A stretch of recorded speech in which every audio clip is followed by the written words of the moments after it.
call this Pompano Beach City Commission meeting on May 27, 2025 at 6 p.m. to order. If I could ask everyone to please silence their cell phones or put them on vibrate during the meeting, that would be ideal. That way we don't get disrupted by an errant telephone call, so please put them on silent or vibrate. Thank you. Let's go ahead and call the roll. Kervin? Commissioner Fezzik. Here. Commissioner Perkins. Here. Commissioner Segerson-Eaton. Here. Commissioner Smith. Here. Vice Mayor Fournier. Here. Mayor Harton. Here, thank you. Our invocation this evening is going to be given by Pastor Tim Roberts from the First Presbyterian Church of Pompano Beach. If we could all please rise for the invocation, followed by the pledge. Pastor? Let's join our hearts together for a moment of prayer. Let us pray. Gracious God, you created this day. You made the sun to rise and the wind to blow. You give us life and you blow your breath of life into us so that we might reflect your goodness and glory. We thank you for the beauty of this creation that you've given us to steward. We ask that you would empower us with wisdom and discernment to be the stewards you've called us to be, to love people, to serve our community, and especially those who are the least among us. We ask that all that we do would reflect your goodness and your grace. And we give you the glory for the opportunity to serve and to be community together. We lift up the residents of this city and county and pray for your blessings upon us, that we might collectively be a blessing to neighbor, near and beyond. And we pray this in your holy name. Amen.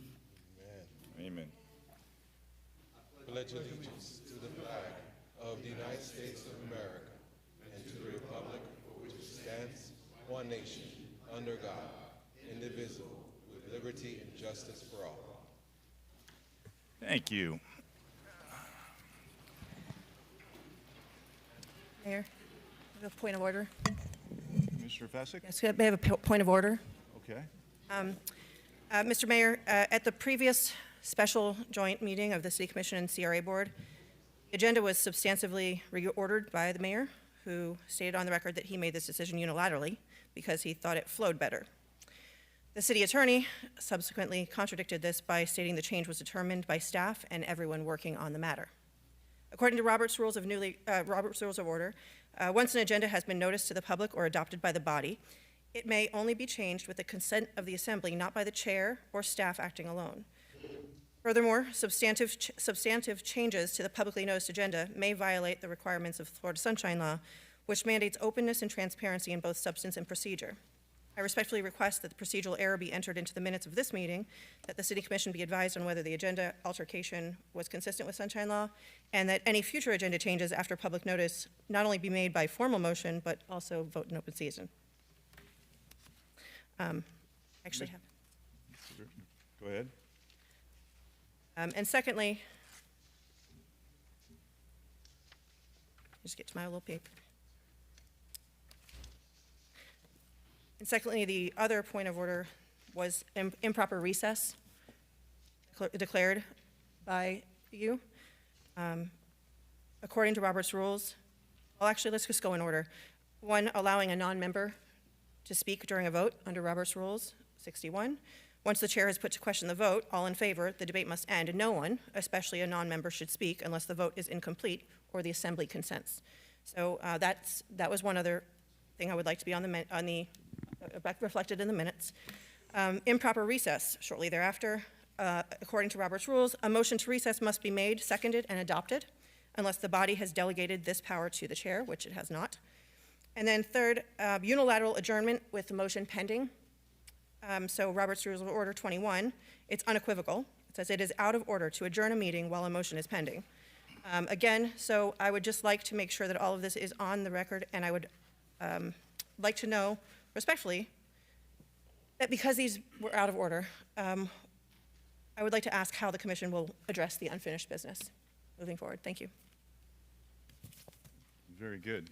Mr. Berman, do you have any comment on any of that? Well, the last meeting, first of all, no action was taken at the last meeting, so there's no action to consider, but it was not out of order. The items were called in order, the order that was the agenda that was presented. They were recessed and moved forward to the next item. They were taken in order, they were not taken out of order, therefore the meeting was not out of order. As far as the recess is concerned, the mayor controls the meeting. It's clear in the city's code of ordinances, the mayor has the right to call a recess as the one in charge of the meeting when he believes recess is necessary. At the time, there were issues, and the recess was called to try and bring the room back to order because it was out of order. So that's the mayor's prerogative, who's leading the meeting. That's what you did. But as far as the order is concerned, and again, I could have certainly had this discussion and gone through it if there was concern prior to this moment. All I can say at this time is it was called in the order of the agenda, recessed, and then moved on to the next item, and then with the intent of going back to those matters. There was a discussion made on the record as to why that was done, and that record will stand for itself from the last meeting. Thank you, Mayor. Very good. Thank you, Mr. Berman. Commissioner Fasick? Mr. Berman, I went through 3007, the rules of conduct at public meetings, to find out if there was any ability for the mayor to unilaterally decide, and I could not find that. So if you would not mind providing that to me, I would appreciate it, but it's not in anything I've read. Secondly, there was a motion on the table, and you cannot adjourn a meeting with a pending motion. So there's just some things out of order that I would like to see if we can fix moving forward, because if we are saying that we do adhere to Robert's Rules of Order in order to keep everything flowing professionally and doing things well and correctly, then I would like to make sure that we move forward doing exactly that and have it be a little bit clearer, that we perhaps maybe even, I'm going to leave you to as the attorney to figure out the correct path of order, but it was exceptionally disruptive. I understand. And as far as adjourning with a pending motion, that was done, I believe, more for public safety than anything else. I don't disagree with that assessment, but the meeting was called in order. That's the only comment I made. And at the time of adjournment, there was at the second adjournment, Commissioner Perkins actually is heard on the microphone objecting to that. So there was an objection, there was an adjournment, but I just wanted to make sure that that was part of public record and noted. Thank you. Very good. Appreciate that. All right, can I get a motion approving the minutes of regular City Commission meeting minutes of April 22nd, 2025? So moved. Second. Moved and second. All in favor say aye. Aye. Opposed? Motion carries unanimous. Mr. Harrison, any changes to our agenda? No, sir. Very good. Can I get a motion approving the agenda as printed? So moved. Second. All in favor say aye. Aye. Opposed? Motion carries unanimous. Very good. On our consent agenda this evening, we will be pulling items number 1 and 5 for individual discussion. So 1 and 5 will be pulled. That means 2, 3, 4, 6, and 7 are eligible for discussion during audience to be heard. Very good. All right, that takes us up to our special presentation. Presentation of the 2025 Environmental Services Scholarships. The 2025 Environmental Services Scholarships will be presented to select college-bound students from Pompano Beach area high schools by Russell Ketchum, Director of Environmental Services, and Mayor Rex Harden, right over there. I'll meet you over there, Mr. Ketchum. All right.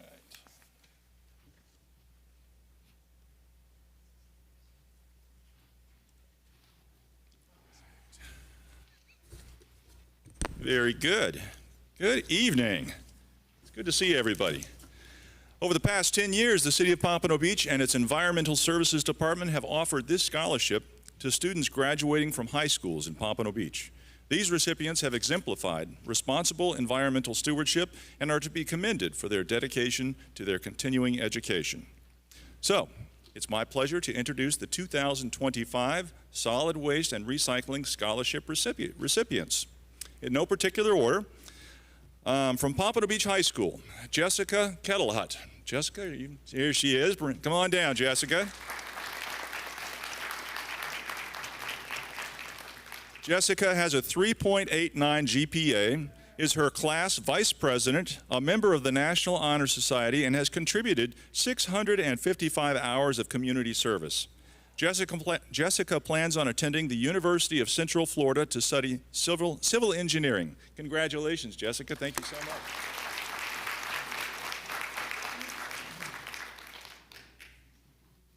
All right. Next, we have from Blanche Ely High School, Jamario Monpas. Jamario, there he is. Come on down.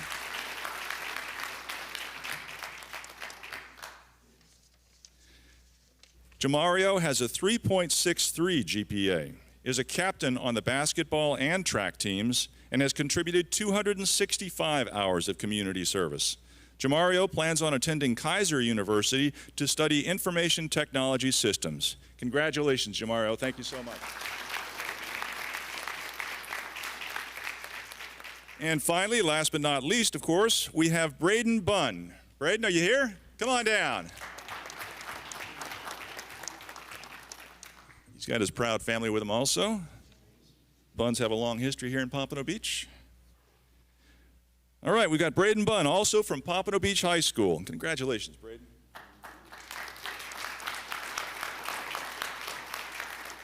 Braden has a remarkable 5.07 GPA.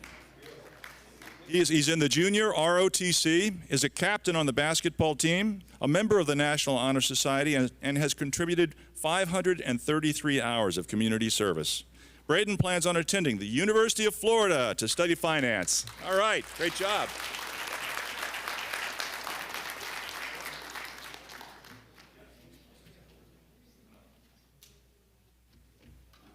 Hey, there you go. Hi. Every year we give these scholarships out, and we're very honored to have Coastal Waste to help us in this, by the way. But we get a lot of applications and a lot of deserving students, and obviously we can only give so much. But these three individuals, these three superstars, if you will, are going to be our future leaders, and we're proud of the fact that they have taken this environmental stewardship very seriously.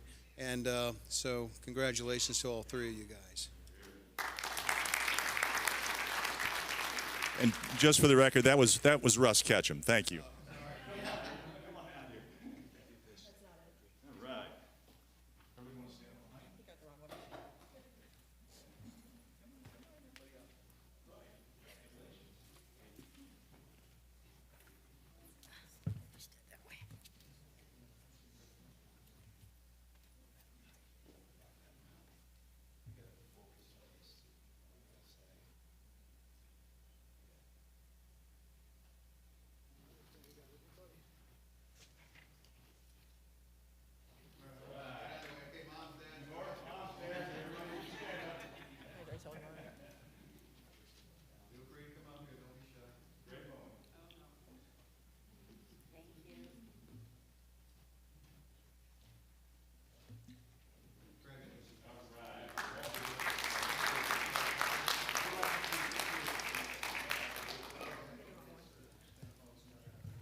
Always great to recognize our future. Thank you.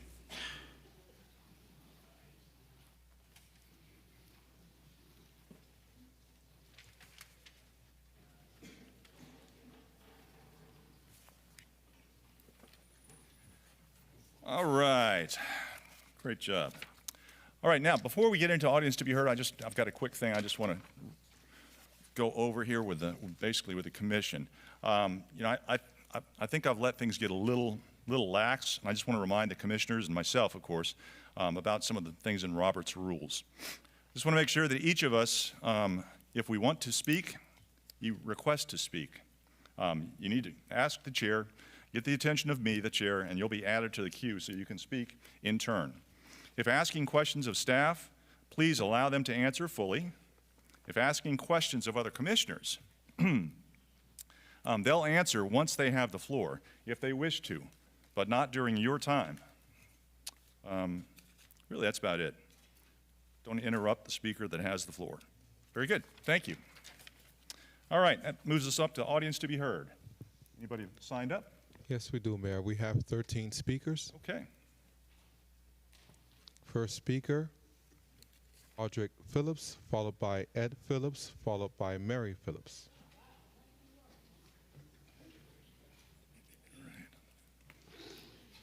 16.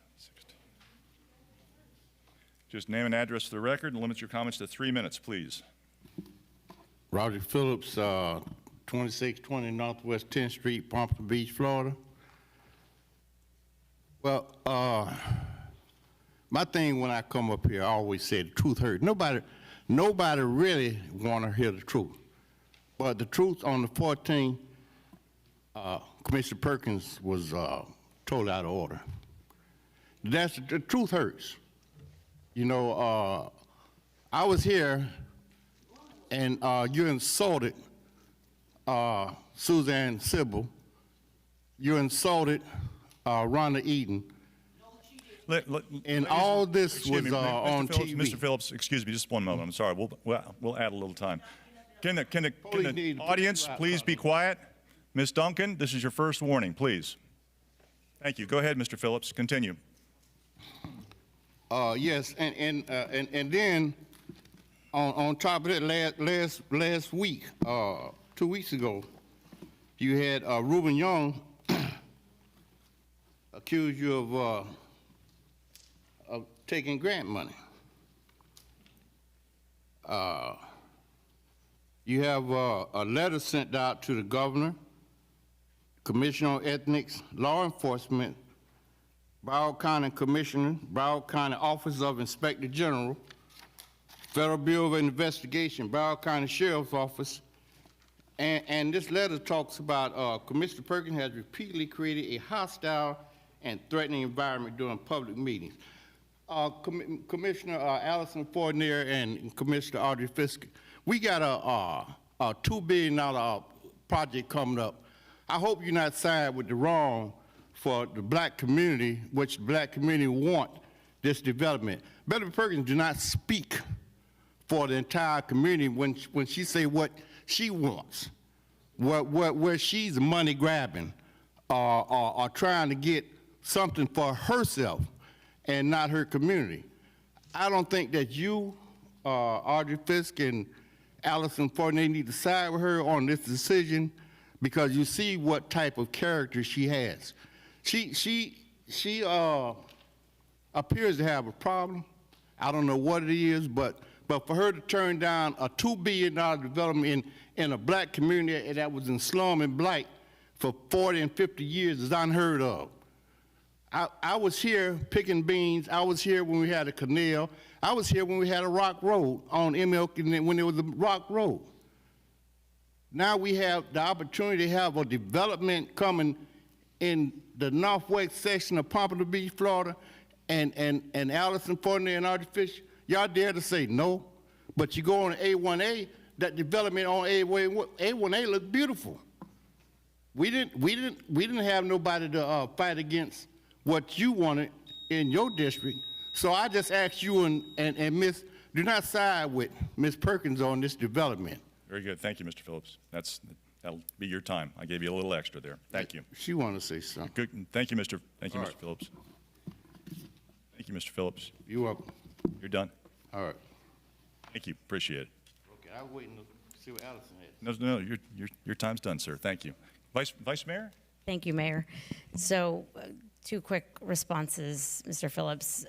Accusations are exactly that. It could happen to any one of us at any time, and we all deserve due process, investigation, and all of that. So I expect any accusations against any of us will be taken seriously, but investigated, and that we will not be judged based on an accusation. And second of all, I can assure you that any decision I make is based on not people, or not relationships, people, alliances, anything that people want to assert, but on proper processes, facts, and what the community deserves. And that is how I make my decisions. Thank you. Very good. Thank you. Commissioner Perkins? Thank you, Mayor. Excuse me. First of all, I have not voted down anything. I've not voted on the project as of yet.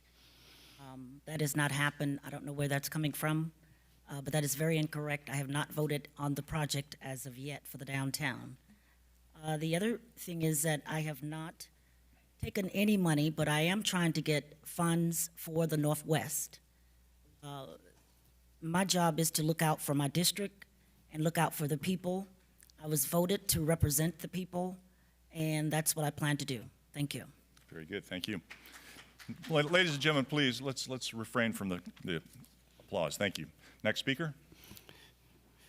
Oh, I apologize. Sorry. Mr. Fessick? Yeah, thank you. Since my name was mentioned, I would like to just go ahead and point out that since we are attempting to manage decorum at our meetings, that rules of conduct would allow audience to be heard to state their opinions, but it has to be free of slander or threats of violence and defaming or falsely accusing anyone. I would agree with Vice Mayor that this is the opportunity where due process would be carried out, and this is not the forum for that to address commissioners independently or single them out in this forum to further any potential propaganda, if you will. Thank you. Commissioner Perkins? Yeah, just for the record, let me just say that on the 14th at the meeting, I was standing over in the corner speaking with Ms. Suzette. And Ms. Eden came on the left side of me and yelled something really loud in my ear where I could hear it in the bottom of my eardrum, which threw me off because I wasn't expecting it because I'm talking in front of me. And she comes to the left of me and yelled really loud in my ear, where it just startled me. So I did not initiate anything, but I just don't like people in my space, and we should respect each other's space. Thank you. Very good. Mr. Berman? I'm just curious about, during audience to be heard, how limiting I can be on what people say about our city commissioners and mayor. Well, the Code of Ordinances is very clear. There shall be nothing disparaging, nothing insulting from the podium to members of the commission. Certainly express any concerns you may have for governmental matters. The comments should be addressed to the commission as a whole and to the mayor, not to individual commissioners. The rules are very clear in the Code of Ordinance. And if we need to go through and I need to read them before every meeting or put them in the agenda so people can see them, we'll do that. But the conduct of the public and the conduct is to be respectful, indicate what you're thinking. Obviously, we're not trying to silence anybody. The code does not try to. But do not direct disparaging remarks, insults, threats, or anything of that nature to any individual member of the city commission. Very good. Thank you for that. Next speaker. Mayor, I have to take a deep breath after hearing all of this stuff. First of all, my name is Ed Phillips. I currently reside at 384 Northwest 19th Street, Pompano Beach, and I would say to the city attorney that those things that you mentioned that should not happen all the time. But having said that, it might be good to put that in writing so the folks could understand clearly those parameters, because I witnessed those parameters being breached all the time here. Now, having said that, the reason I stood up here is having sat on that dais many years ago, there was a word we used to use or used to hear all the time, ex parte communication. Mayor, can you tell me what that word, what does that mean? Well, is that? Go on. Go ahead. Mr. Or is that directed to the attorney? Because I'm just getting curious and curiouser about as we proceed along the roads of the path that we are taking. It is proceeding, even though it may be perceived as going slowly. I do perceive that path being taken moving forward. But having said that, I keep wondering if there's a definition, once again, for ex parte communication. Is there? And yes, what is it? there is, and you can get with Mr. Berman after the meeting to get your information. Why come the public can't hear what that is? Because, once again, there seems to be some, what is the word somebody used? Innuendos that ex parte participation happens regularly, not periodically, regularly. And so I would, as we proceed to go forward, that's not my main agenda, my main concern. My main concern is African-American participation in this larger picture and this vision down the road. That's my main concern. But I do not like And I would caution those folks who are sitting on this dais to pay attention to that word ex parte communication, because penalties do come with that. Penalties come with that. And you do not want to already tarnish the reputation of this commissioner, which there are a number of folks up here I respect. I absolutely do. I've had some conversation with folks, and I do think that at the end of the day, we're going to be okay. But there's some folks I don't think they really get it. Having said that, my name is Ed Phillips. I currently reside at 384 Northwest 19th Street in Pompano Beach, and I love to be in this city, and there's a lot of stuff happening and about to happen, but participation is tantamount, and we need some way of tracking African-American participation, not just laborers, not just contractors, but professionals also. Thank you. Very good. Thank you, sir. Next speaker. Mary Phillips, followed by Jason Ortez, followed by Corey Tompkins. Hello, I'm Mary Phillips. I reside at 384 Northwest 19th Street in Pompano Beach, Florida. I've been here for about 37 years now, since I married my husband. Okay, and I've been trying to do some great things in the community. As you know, the federal government is taking away a lot of money, and they're wanting to put everything in the hands of the state of Florida to deal with the homeless issues, to deal with feeding our children at the schools, because I've heard that they're not going to be getting breakfast anymore. So a lot of those requirements are going to come down to having some of the cities, some of the counties participate and try to help those people. I've also heard that you're going to get a 2-year limit on Section 8, which will be requiring you to find somewhere else to move, which means that there's going to be a need for them to find employment and jobs. We have an event coming up on June 26th at the EPAT Larkin Center at 6 p.m.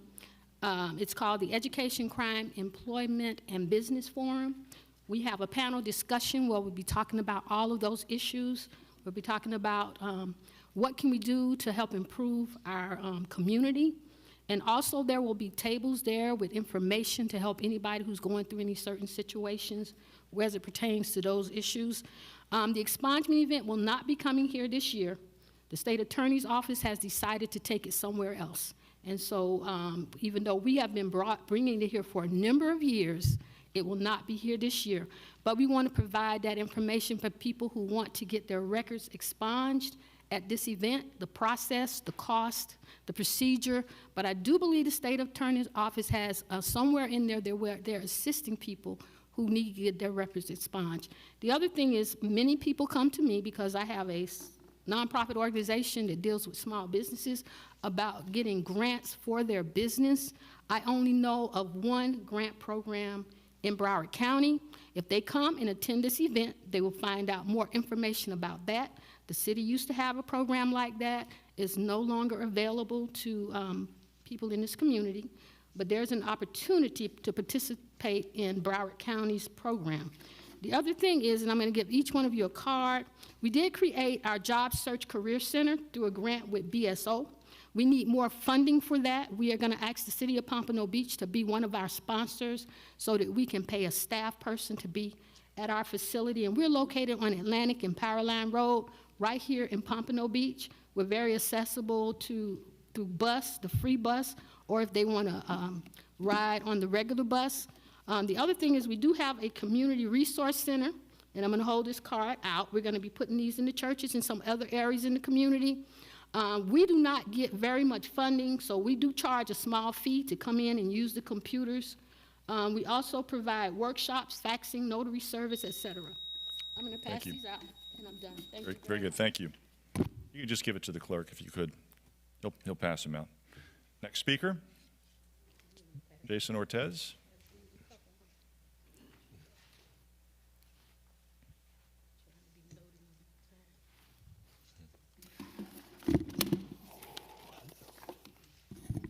Right.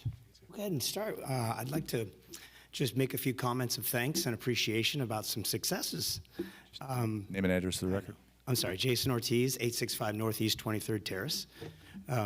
Successes. I mean, the most important thing as the last task to the city manager was to inquire about what we could do about helping short-term rental license be more efficient when you have several open permits. And I just wanted to acknowledge Mr. Wyman's efforts about collecting my experience and taking action that I think is absolutely appropriate, which is modifying the short-term rental license guidelines to allow for existing permits to still exist as open and not closed while you pursue your short-term rental license. So that pursuit is, I think, a very worthwhile effort, and it would have made my compliance process probably 6 months versus a year and a half. And it would have provided me an opportunity to prevent the cost of my pergola, and that I lost as referenced in the last meeting, because I could have pursued a variance. And because of that timeline and the decision made by compliance, because it had extended so long, because I had that approved permit to remove it, I could have pursued an alternate, adjust that permit to basically get that variance. So that would have prevented me from having to take down that pergola to achieve compliance. So I just appreciate the effort that he's made so far in taking my experience to the compliance team. Mario obviously engaged with him, came up with that idea, so cheers to the compliance team as well for supporting that. But we have kind of an opportunity here to improve things for the next short-term rental license cycle. And I think that's going to help the citizens kind of get to compliance easier. One of the things I do need support on is potentially going after some remedial expenses.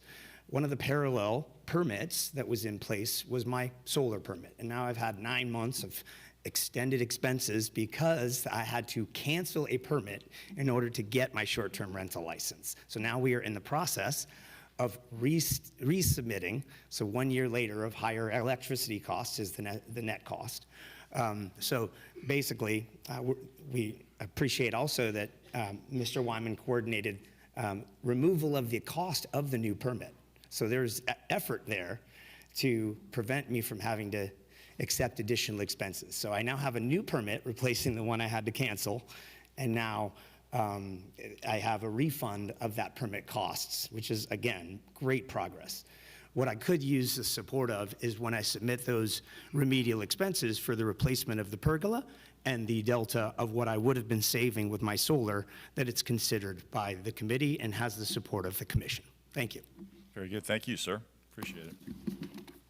Next speaker, Mr. Thompson.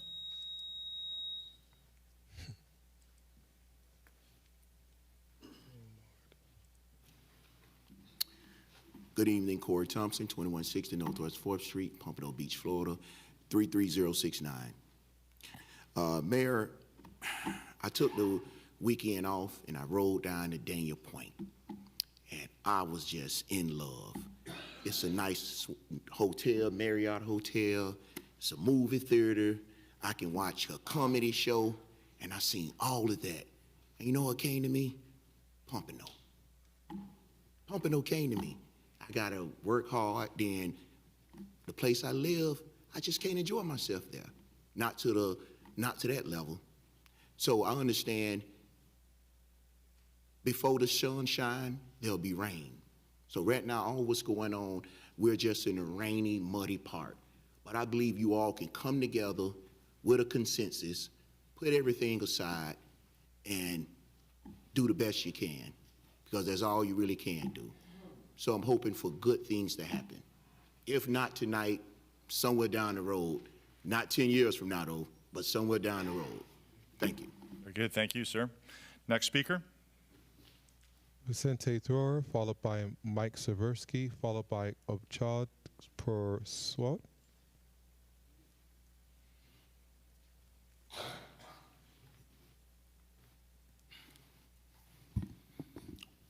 Vicente Thrower, Pompano Beach. Mayor, today you all had a successful event across the street that was way overdue, but nevertheless it happened. But Mayor, in looking at that event today, you saw it was standing room only. To you, Mayor, how long have we been asking for those type of events to happen? And how long have we been talking about how to register local businesses so that they can be prepared for doing business with the city of Pompano Beach? A long time. What was also absent was a lot of department heads. They are the main conduits that give out work in our city. But yet, we had this huge standing room only that people that are showing that they are capable of doing business in the city of Pompano Beach. We have our casino over up the street that we always say we don't got no hands in. It's a private piece of property. But it's amazing how we had an event to do all of this when we could have been doing economic opportunities a long time ago. What has changed? I wish we get more serious and more motivated to continue doing these type of things to help our local economy out here in Pompano Beach, because every place I see nothing but buildings going up, but a lot of it isn't Pompano Beach companies, because we don't take the time out to tell staff, do your job, help promote, register some businesses. We should be doing more. When we saw that room, standing room only, of people that want to do, well, they only here for one thing, and that is for the downtown situation. Why won't we have that same enthusiasm all the time? We need that, Mayor, because truth be told, I guarantee you we got less than 1% of our people out on that casino property right now. And that's embarrassing. We gave them everything they wanted, and we got nothing to show for it. Nothing but a Top Golf. How does that help our city look good? But yet we're going to build a downtown. How can our downtown, when that should have been the catalyst of what we're talking about doing? The Festival Flea Market is getting ready to close, and it's going to be nothing but warehouses. When do we make Pompano first? Mayor, we got to make Pompano first. And we got to demand on the city manager to his staff that Pompano should always be first. Because I guarantee you half of them people have never even done any work with the city of Pompano Beach because staff has selective memory sometimes. Mayor, I'm looking for you to keep your promise, what you said we were going to do, and that is to bring back some policies and things that we can make sure that Pompano grows as the city grows also. Thank you. Very good. Thank you, sir. Next speaker. Yes.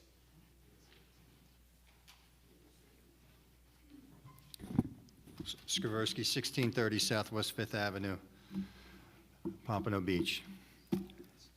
This was in response to Reuben Young. Now, I better watch what I say because some could be disparaging, and I didn't read the rules on the disparaging stuff, so I'll leave certain things out.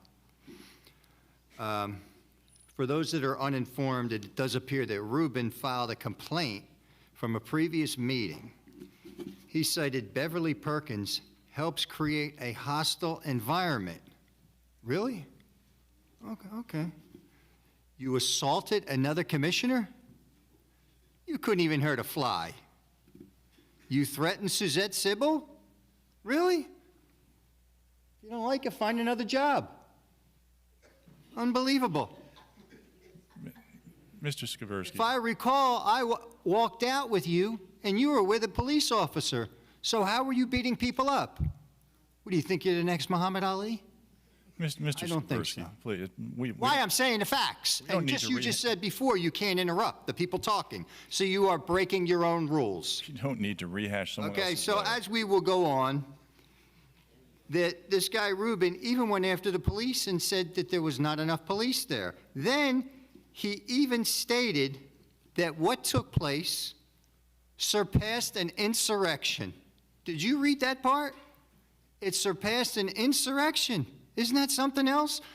Were windows broken? Do we see people flying through windows? Do we see some guy dressed up like a lunatic? People swinging all over the place, stealing stuff? No. This is a bunch of baloney, and I could tell you the facts on this from the unpaid city liaison. The problem is they want her out because she is actually siding with the people in her district. You have a small group that all came in for a project looking mainly for work. That's about it. And what they don't realize is the contracts are already handed out. They're already handed out. They're handed out to their buddies. The liaisons that won't do anything are already handed out. They don't realize that. They've been suckered and they've been fooled. And what she does is she sticks up for her own people or her own district, plain and simple. The rest of you, I don't know how you're going to vote.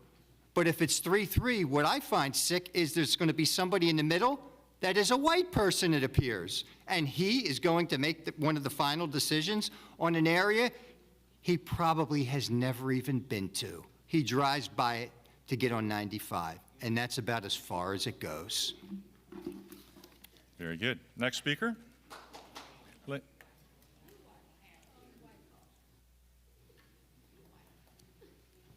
Just name and address for the record. Omchan Prasad, 241 Southwest 6th Street, Pompano Beach. Mr. Mayor, thank you for giving me this opportunity. About 7 years ago, I bought a commercial property, a building, and 2 years ago we got a code compliance letter that says that we have to comply with code regarding a garbage enclosure. So me and my wife, we went into the city of Pompano, and we find out, we don't live in Pompano, we live in Tamarack. So we received a letter, and we went there, and we asked, and it says you have to hire a contractor to build an enclosure. Now, with the contractor, we went in and we find out what requirements needs to be done to put the garbage container. The building is in the center. It's like at the middle, and they have other buildings at the side, and on the side, and on the back, there's another business. So we cannot put a garbage container at the side because there's another business there on the left and the right and the back. So the only place is to put it in front of the building. We only have 16 parking spots. And the guy that's renting it, it's running a Montessori school. So we have to provide enough parking for staff and parents to drop off the kids and pick up the kids. So we went in to the city, and there's like, you talk to the building, then talk to structural, and they back and forth, to and fro. It's been 2 years now. We're getting a letter that we got to go to court. My wife came and he explained, tell him, show us where to put it, and we'll put it. We are not getting any answers. And, it's like pushing us around. We're going here and there, there and there, and then once every 2 months you get a letter, we're not complying. Now the contractor, he told me, he says, listen, I don't know what else to do. I'm going to just quit, find somebody else. I am not a contractor. I don't know what else to do. So I Googled your day, but then I saw you have a meeting today, so I reached out here today, and I really need your help. You guys help if you guys can assist us we want to solve the problem.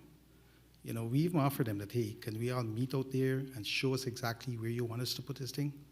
To put a fence, then they says, oh, you may have to dig up the parking lot. And, well, if that's what it takes, that's what it takes. But how can we solve it? I want to solve it. I don't want to be, every day you work and you come home and you get a letter, from the city, and we can't solve it. So thank you again for giving me this opportunity, and I need you guys' help. Thank you. Very good. Is Brian Donovan here? Brian? No? Oh, there he is. Sir, right back there. Wave your hand again, Mr. Donovan. That's our Assistant City Manager, Brian Donovan. Can you go speak with him on this issue? Get with him. Great. Thank you. Next speaker, Wayne Vereen, followed by Robert Roos, followed by Eula Soto.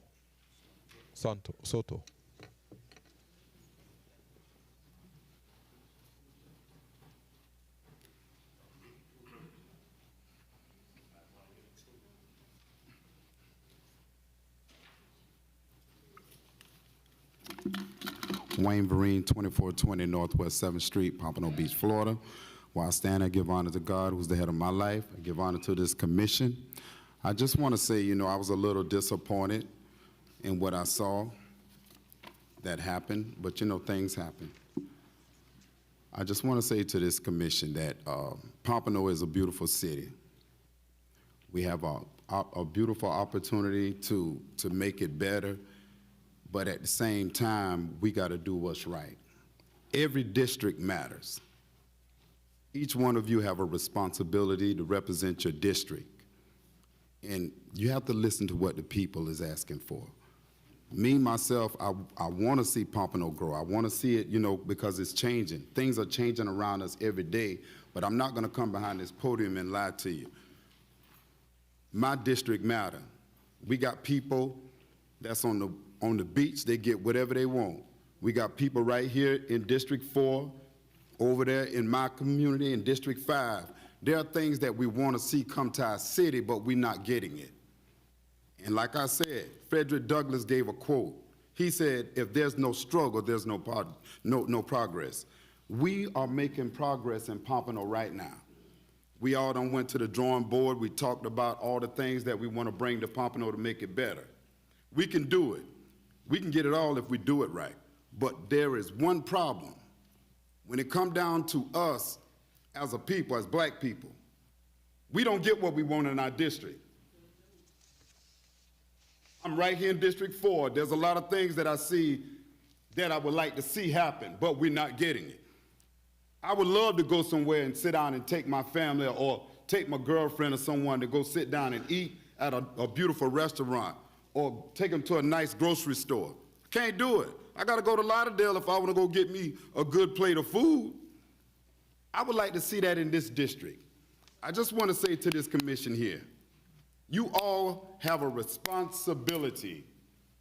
Listen to the people in your district. Every one of y'all got to represent your district. But when I sit back in the community and I see us fussing and fighting, that's not of God. God is about peace. And if we're going to let this community grow, we got to work together. We got to come together. We got to get at the table. We got to respect one another. Respect each one of your districts because your people are watching you. There's an election going to come up. You don't want to be singled out as the bad person or someone causing the confusion. Be that person that's going to represent your district and going to make something happen in this community. And I guarantee if you do your job, you'll get voted right back in. Thank you. Very good. Thank you, sir. Appreciate it. All right. That's going to hold up. We're going to have to put audience to be heard on. That's it for the beginning of the meeting. We'll pick it up at the end of the meeting. It's been half an hour. So everybody else who's signed up to speak during audience to be heard, it'll be finished up at the end of the meeting. Thank you. All right. That takes us up to our consent agenda. Can I get a motion approving items 2 through 4 and 6 and 7? So moved. Second. Moved and seconded. All in favor say aye. Aye. Opposed? Motion carries unanimous. Thank you. Item number 1 is a resolution. A resolution of the City Commission of the City of Pompano Beach, Florida, approving and authorizing the proper city officials to execute FDOT District 4 Amendment Number 33 to Inclusive Landscape Maintenance Memorandum of Agreement between the City of Pompano Beach and the State of Florida Department of Transportation for additional landscape improvements in the right-of-way of State Road 814 East Atlantic Boulevard from milepost 5.242 and milepost 5.436, providing an effective date. So moved. Second. Moved and second for discussion. This item was pulled by Vice Mayor Fournier. Vice Mayor? Thank you. I just wanted to use this as an opportunity to talk about this section of roadway. So this is just west of all of the new landscaping that has gone in from the Atlantic and Dixie project, correct? Good evening, Mayor, Commissioner Raul McCon, Public Works Director. That's correct, just specifically just west of Northwest 6th Avenue. Okay. So one of the questions that I get often from residents is, when will the project be complete? And I'm not sure that you have the answer to that, Mr. McCon, but I think it's a good opportunity to get an update on what is going on with FEC and realigning the road there so we can finish this section of road. Mr. Harrison, do you have any update on when we will be able to complete this? No, I do not. We're still waiting on the FEC. City Attorney's Office is working with the attorney at FEC. So when residents ask the question, the answer is no idea? Well, I would hope that we would be able to get it done in the next 6 months, but I can't sit up here and say that. Okay, it's just been on hold for quite a while. It has. It's very, very frustrating. Thank you. That's all I wanted to bring up. Thank you, Mr. Very McCon. good. This is a public hearing. Is there any input from the public on this item? Please come forward. Just name and address for the record.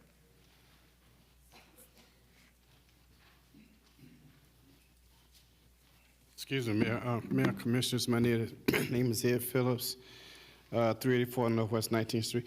Commissioner Fuente, thank you for bringing this up. I got thrown off when it says East Atlantic Boulevard. And so once it got explained, I'm having a difficult time, with all due respect, with the authority of this commission and the city manager. Someone needs to give your projected completion date. It is very disconcerting to this commission, to the residents. I will tell you, sometime I do night driving.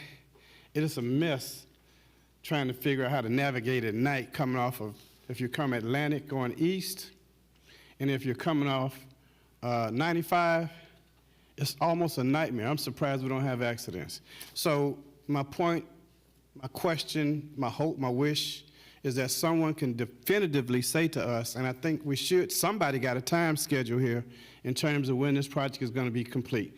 Of course, a lot of us are not happy that it's going on because we perceive that at some point in time you're going to have to do something else with the road if we're going to proceed with the Innovation District. Having said that, subject commission to do what they do, good question. I was not certain where this was at because it said East Atlantic. But thank you very much, and I hope you heard what I said. And Mr. City Manager, is someone going to respond, or you're just going to listen to me? Mr. Phillips, it's just as I said to the Vice Mayor. This project with the FEC is in the attorney's hands at FEC. We do. You know what? This particular group at FEC is having situations like this up and down their railway with all different cities. And we're not the only one. But I can assure you that Mr. Saunders in the city attorney's office is working steadfastly with this group in order to try to get this done as expeditiously as possible. Yeah, and I do appreciate that, Mr. City Manager. I guess my next question is, now you said it's in the attorney's hand. You mean our attorney or somebody else's attorney? There's two different sides. The FEC side, they're represented by an attorney, and us, the city of Pompano Beach. We are represented by our city attorney, and in this case, it's Mr. James Saunders. Yeah, I don't want to belabor this, and I'm going to have a seat, but why would attorneys be involved in this? And I'm going to sit down. It's up to you to finish this up, Ms. Commissioner. Very good. Thank you, sir. Further input from the public?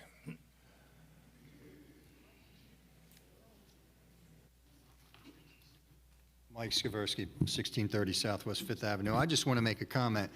I don't talk to people that agree with me or disagree.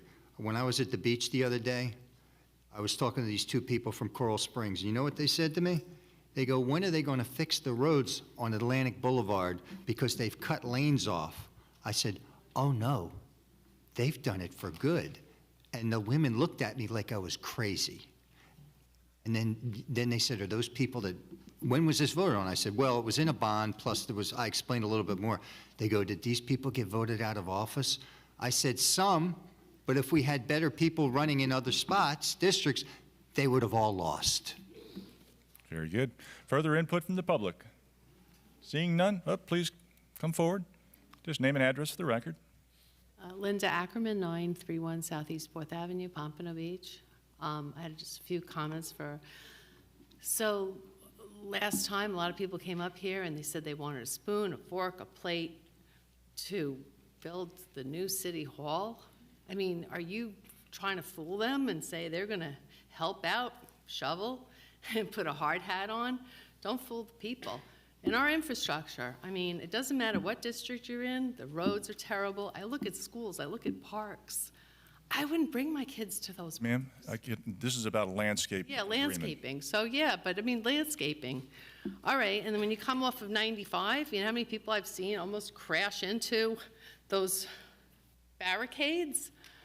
That has to be finished. It's a dangerous issue. But, but they were talking about, talking about landscaping. What about just our parks, our schools, everything needs to be done. Very good. But the dangerous situation is right on that Atlantic Avenue. I myself came off the first time and almost crashed into a barricade. Very good. Thank you for that. Further input from the public? Please come forward. Just name and address for the record. Mitch Ackerman, 931 Southeast 4th Avenue, Pompano. So being that you're speaking of landscaping here, you had that whole roadscape done on Dixie Highway. And it looked great when it was first set up. Now it's just turning back into a turd, all right? Does anybody monitor that area? I see cars parked and all. Everywhere you have a yellow thing where you're not supposed to park, that's where everyone's parking. It's all those small businesses along there that are not following the rules. They're parking their cars from automotive shops, and then they don't want to park in their own driveway, but they'll park in an illegal spot. And if you ever go down Dixie Highway between 6th and wherever you did the roadscape, you're going to find that. Who monitors that area? Anyone? Because it looks like nobody. Very good. Thank you, sir. We'll look into that. Further input from the public? Seeing none, public input closed. Vice Mayor? Thank you. I just want to follow up on a couple comments. It is dangerous, and it continues to be dangerous, both east and westbound on Atlantic Boulevard. And to Mr. Phillips' point, that Mr. Harrison, it is a little concerning to hear you talk about sides. I mean, this was an approved, permitted plan that we started, and it's been under construction for years. Is there an issue at this point? Are there different sides to be taken about what is going on at the railroad tracks? What are the lawyers fighting about? They're not fighting about anything. We're just waiting on the attorney from the FEC to provide the city with the document that we need for you all to consider.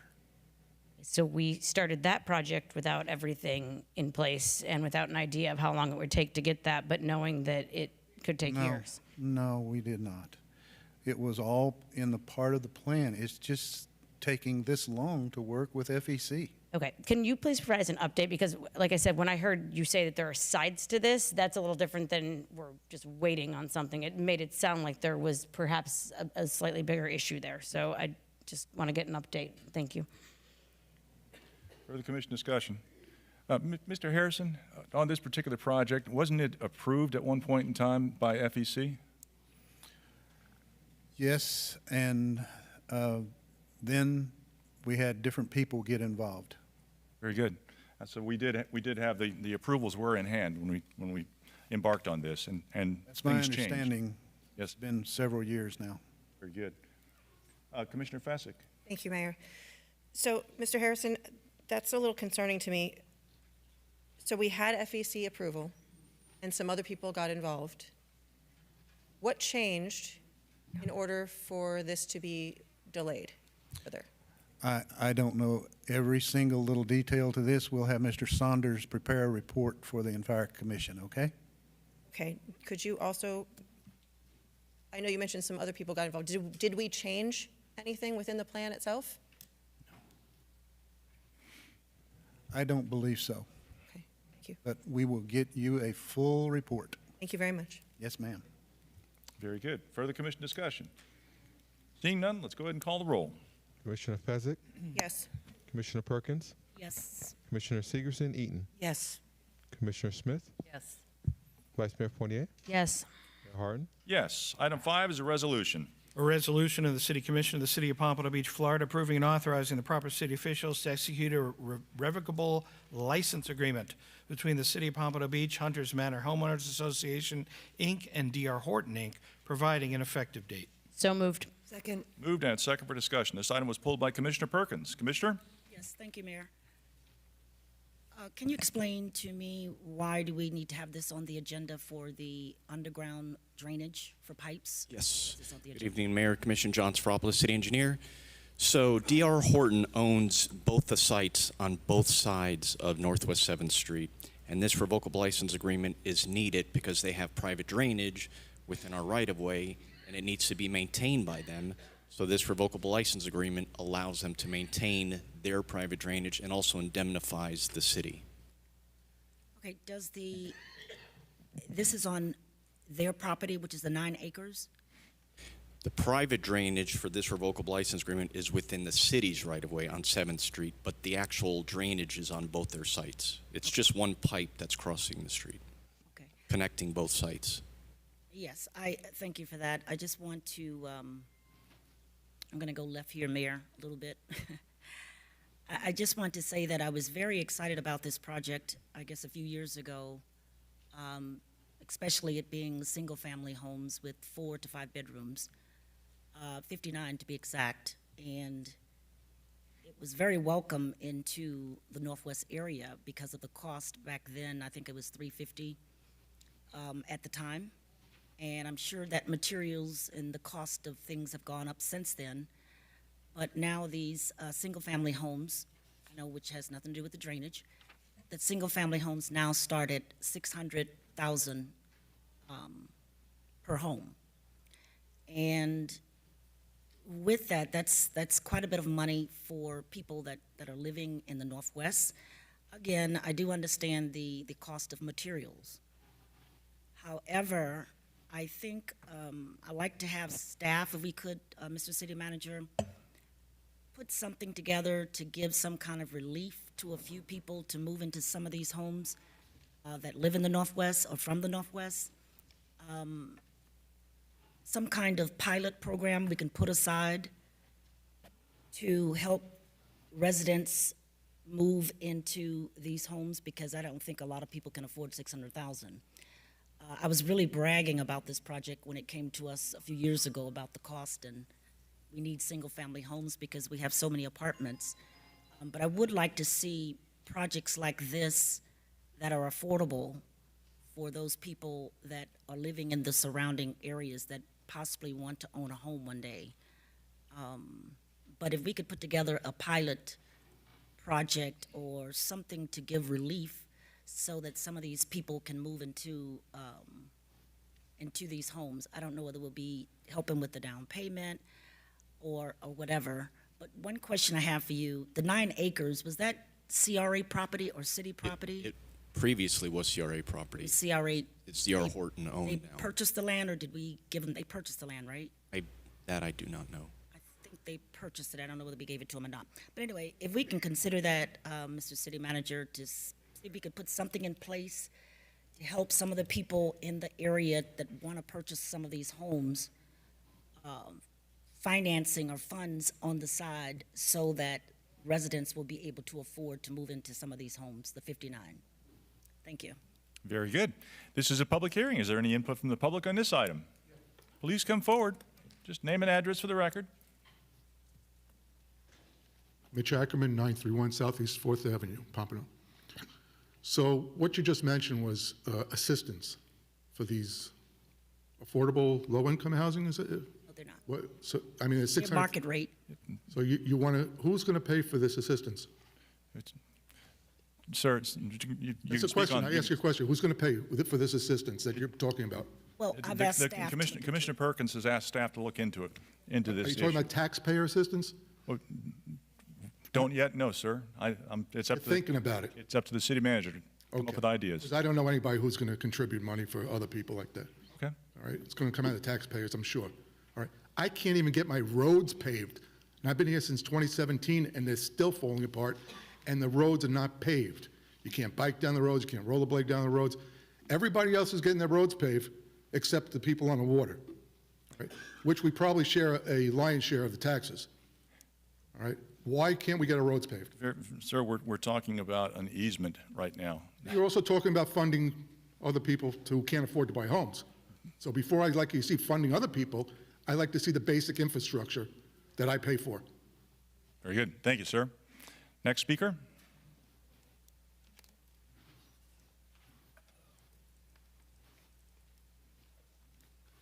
My name's Mary Phillips. I own Push Forward Realty Incorporated. I am a broker, and whenever there are new homes coming up, they offer incentives for people to move. Most of the time, it's between $30,000 and $20,000 to help you move into the property. Any other assistance would probably come from the city's Housing and Urban Improvement if you're a first-time home buyers. And then the other program is the state of Florida has a program where they will provide you with assistance if there's still funding available to help you purchase a home. So there are ways that people who can afford it can use those incentives to assist them to get into one of those homes. And if you're looking to buy one of those homes, give me a call. I'm located on Atlantic and Powerline Road. Thank you so much. Thank you. Next speaker.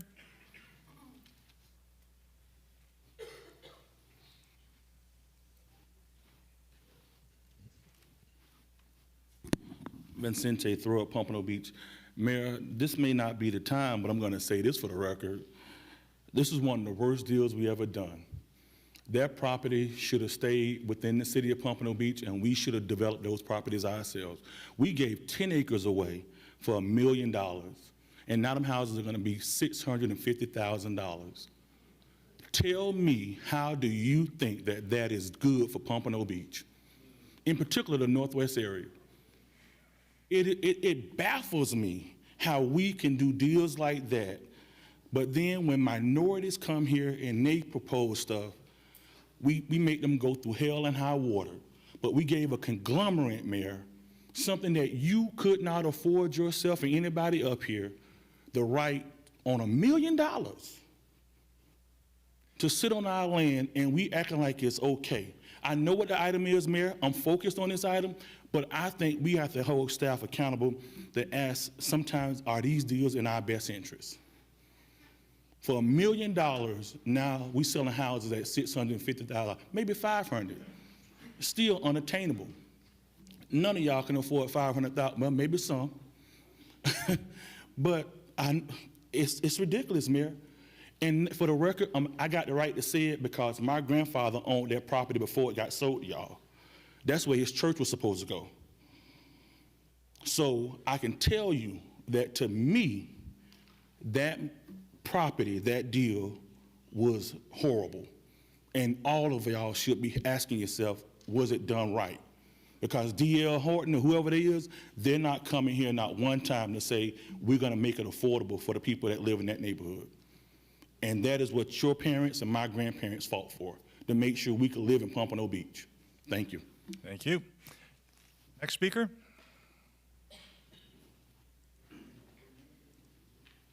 Just to remind everyone, this is about a drainage easement. Well, Mayor, my name is Ed Phillips. I currently reside at 384 Northwest 19th Street. I'm going to try to be sparingly coming here because I participate too much.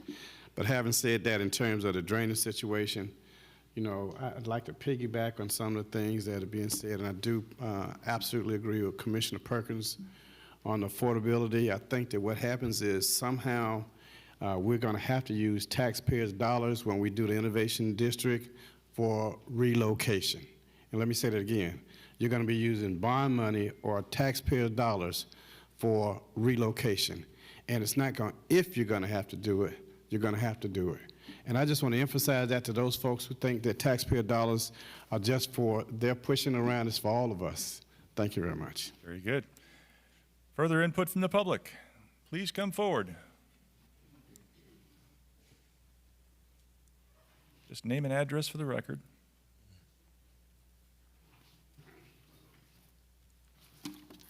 Good evening. Jackie Moreland, 1526 Northwest 7th Lane. So I want to make sure I'm understanding what I'm hearing. So we're here about drainage easement, right? Yep. So they want money from the city to do this? No, they just need a revocable license agreement to have a drainage pipe go through part of our property. Okay. And again, I agree with Mr. Vicente and Mr. Phillips and Ms. Perkins, and this may not be, but you've coming to get permission to do this. When we were under the impression that these would be affordable homes for the people in the neighborhood. So now we come for this to be passed for the drainage easement, but we still need to look at $650,000 homes with property that belonged to the CRA. So now we got to come back and get the okay to do this when this was ours first, and then the people that are there can't even afford to live in the homes that are there. So I definitely think that this needs to be addressed, time and place for that. Very good. Further input from the public? Seeing none, public input closed. Commission discussion, questions, concerns? Seeing none, let's go ahead and call the roll. Commissioner Fezzik. Yes. Commissioner Perkins. Yes. Commissioner Segerson-Eaton. Yes. Commissioner Smith. Yes. Vice Mayor Fournier. Yes. Mayor Harton. Yes, item 8 is a resolution on our regular agenda. A resolution of the City Commission of the City of Pompano Beach, Florida, approving and authorizing the proper city officials to execute a piggyback agreement between the City of Pompano Beach and Pure Technologies U.S. Inc. for as-needed services related to force main condition assessment, repair, and replacement recommendation, providing an effective date. So moved. Second. Moved and second for discussion. Good evening, Mr. Watson. Evening, Mayor, Vice Mayor, Commission, Nathaniel Watson, Utilities Field Superintendent. The item before you is a piggyback agreement with Pure Technologies. It's strictly to do a force main condition assessment. We have roughly 60 miles of force main that's throughout the city and that also serve all of our service areas. And before we begin to put funds with regard to addressing issues such as what we've experienced on South Cypress Road, we needed to do a condition assessment so we can spend our monies wisely and get those more dire areas of the system taken care of. This is the first step in many steps of getting that issue resolved. Very good. Thank you for that. This is a public hearing. Is there any input from the public on this item? Seeing none, public input closed. Commission discussion. Vice Mayor? Thank you. I understand why we need to do this, and it sounds like it's new technology that will allow us to assess and determine a prioritization of our sewer mains, but I had sticker shock on this one with $1.5 million just to assess what's going on. So is this, what was in the budget for this? It's in the current year budget? This is actually put in our bond. Okay. And So- how much was in there for this? For this particular item, I believe for the bond, I think it was $3 million. Okay, so when we say that we're authorizing $1.5 million here, is that coming in under our budget then, or under what you thought it would be, or are we going to come back with additional? The idea was to pay out of the bond for the assessment, and then what we had remaining, take that money to go out and do improvements on the system once we have direction. Okay. I'd like to see the report when this is done. I'm very curious how the technology works and what kind of condition things are in. So please make sure you keep us updated on this because it's a pretty big investment, and we've had a lot of issues, I know in my district and all around the city with these sewer mains and the age of them. Thank you. Absolutely. Very good. Commissioner Fasick, then back to Commissioner Smith. Thank you. So I had a question about the amount of, how many miles or how much space was this that we are looking to assess? We have about 60 miles of force main that's in the system. This is going to target the main routes of our force main that goes up to Broward County where they treat our wastewater. So it's 16? It's 60 miles. Thank you. Yeah, I admit that I had sticker shock with this one as well, mainly because let's say everything looks fantastic in a perfect world. Then of course we would have a surplus. But likely due to the age of some of these pipes, we're going to see that we need improvements. What generally, in your experience, needs to be done with aging pipes, and roughly, what sort of budget would that entail? Will we be able to fix the problem for 1.5, or will we need more money? We'll be able to assess it for 1.5, but we're going to need more with regard to doing a true assessment. That the additional 1.5 that we have for the $3 million will help us to kickstart the program. Okay. So if, let's say, per mile, I guess that's probably the better way to ask this question. Per mile, is there sort of an industry standard of what things would cost for this to replace or repair? It would be contingent on what the approach is. It could be an open cut installation. We can also involve such technologies as pipe bursting, which is a less invasive technique. It really is going to depend on where that asset is located, what size that asset is, and then what is the material makeup of the original asset. Okay. So, you were asking very good questions.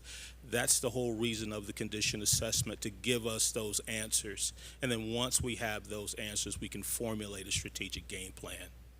Perfect. And since we are heading into budget season, one final question related to this is, in your experience with the age of the pipes, et cetera, after we fulfill the assessment, of course, how much do you think, if just based on age alone, of course, anything else, how much do you think we need to start thinking about allocating for potential improvements moving forward? It's going to depend on, again, and I don't mean for this to be the default answer, but it is, we really need to do an assessment to see what the actual, what the condition of the infrastructure is in, where it's actually located, in order to sit there and really put a true figure on it. Okay. And what's the timeline for this? Once we get this approved, we're thinking around August that we'll kick this off and get it going. August we'll have the answer, or we'll just get it? August, we want to be in a position where we can start the program. Okay. And how long do you think that'll take them? I don't want to guess, Commissioner. Okay. I can get that information for you. Perfect. Thank you very much. I appreciate it. No problem. Very good. Commissioner Smith, followed by Vice Mayor. I just want to say that I went online and looked to see what companies were doing force main condition assessments. You picked the top, because Pure Technologies was everywhere online, and they have a technology, the Smart Ball technology, which was really state-of-the-art, and can get in there and find the problems with our pipes. So kudos to your selection of Pure Technologies. Yes, the selection was not a happenstance. We worked with our consultant to get the best approach, so that way we can get the best results. You chose it. Thank you. Very good. Vice Mayor?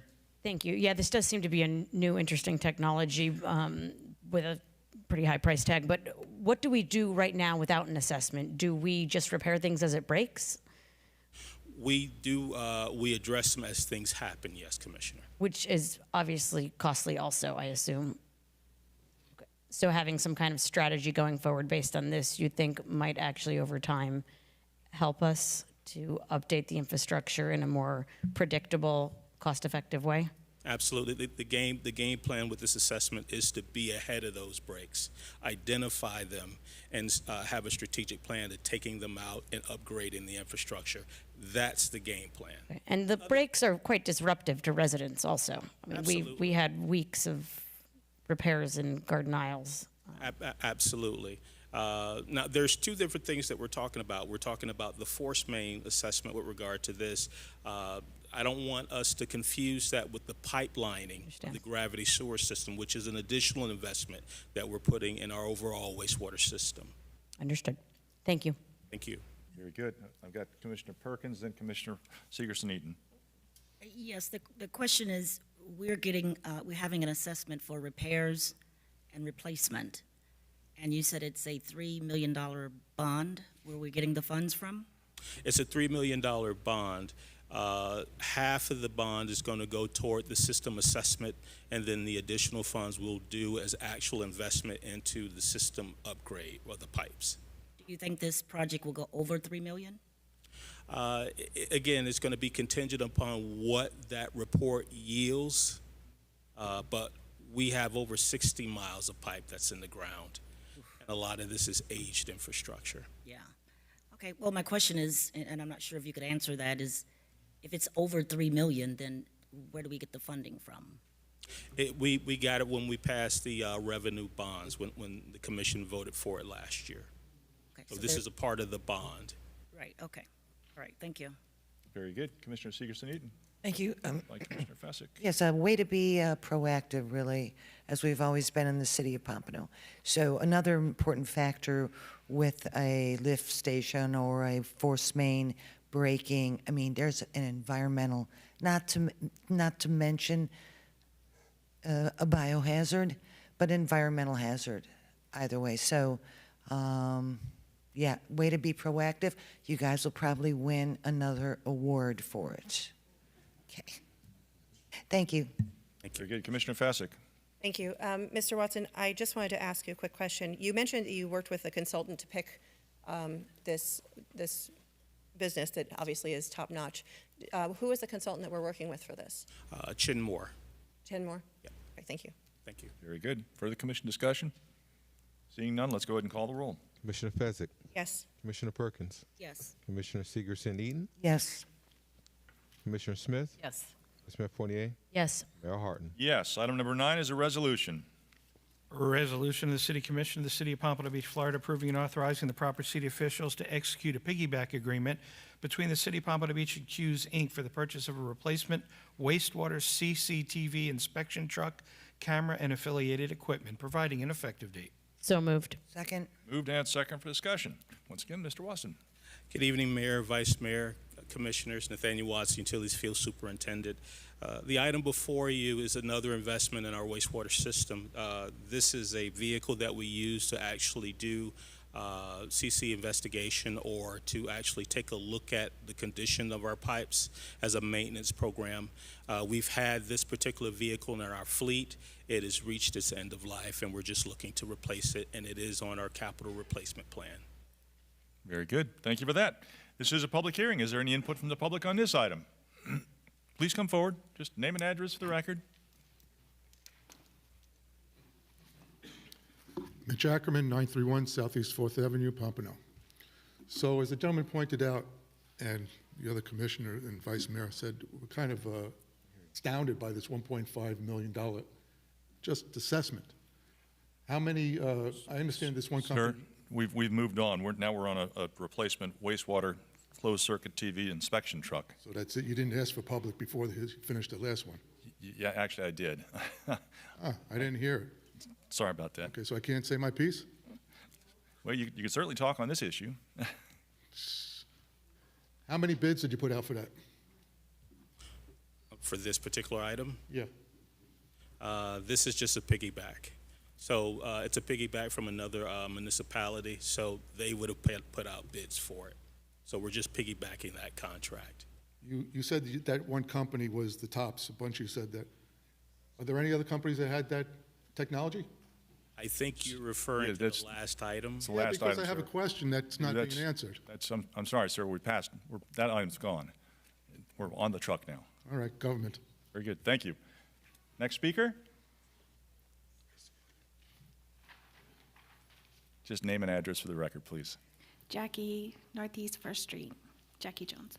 I just heard that it's closed, and it's about the truck. So is there a way to tie in the truck to the environmental hazards? I know that I missed the time to talk about the last Well, section. the truck is to inspect our gravity sewer lines. Okay, so can I talk about the sewer lines?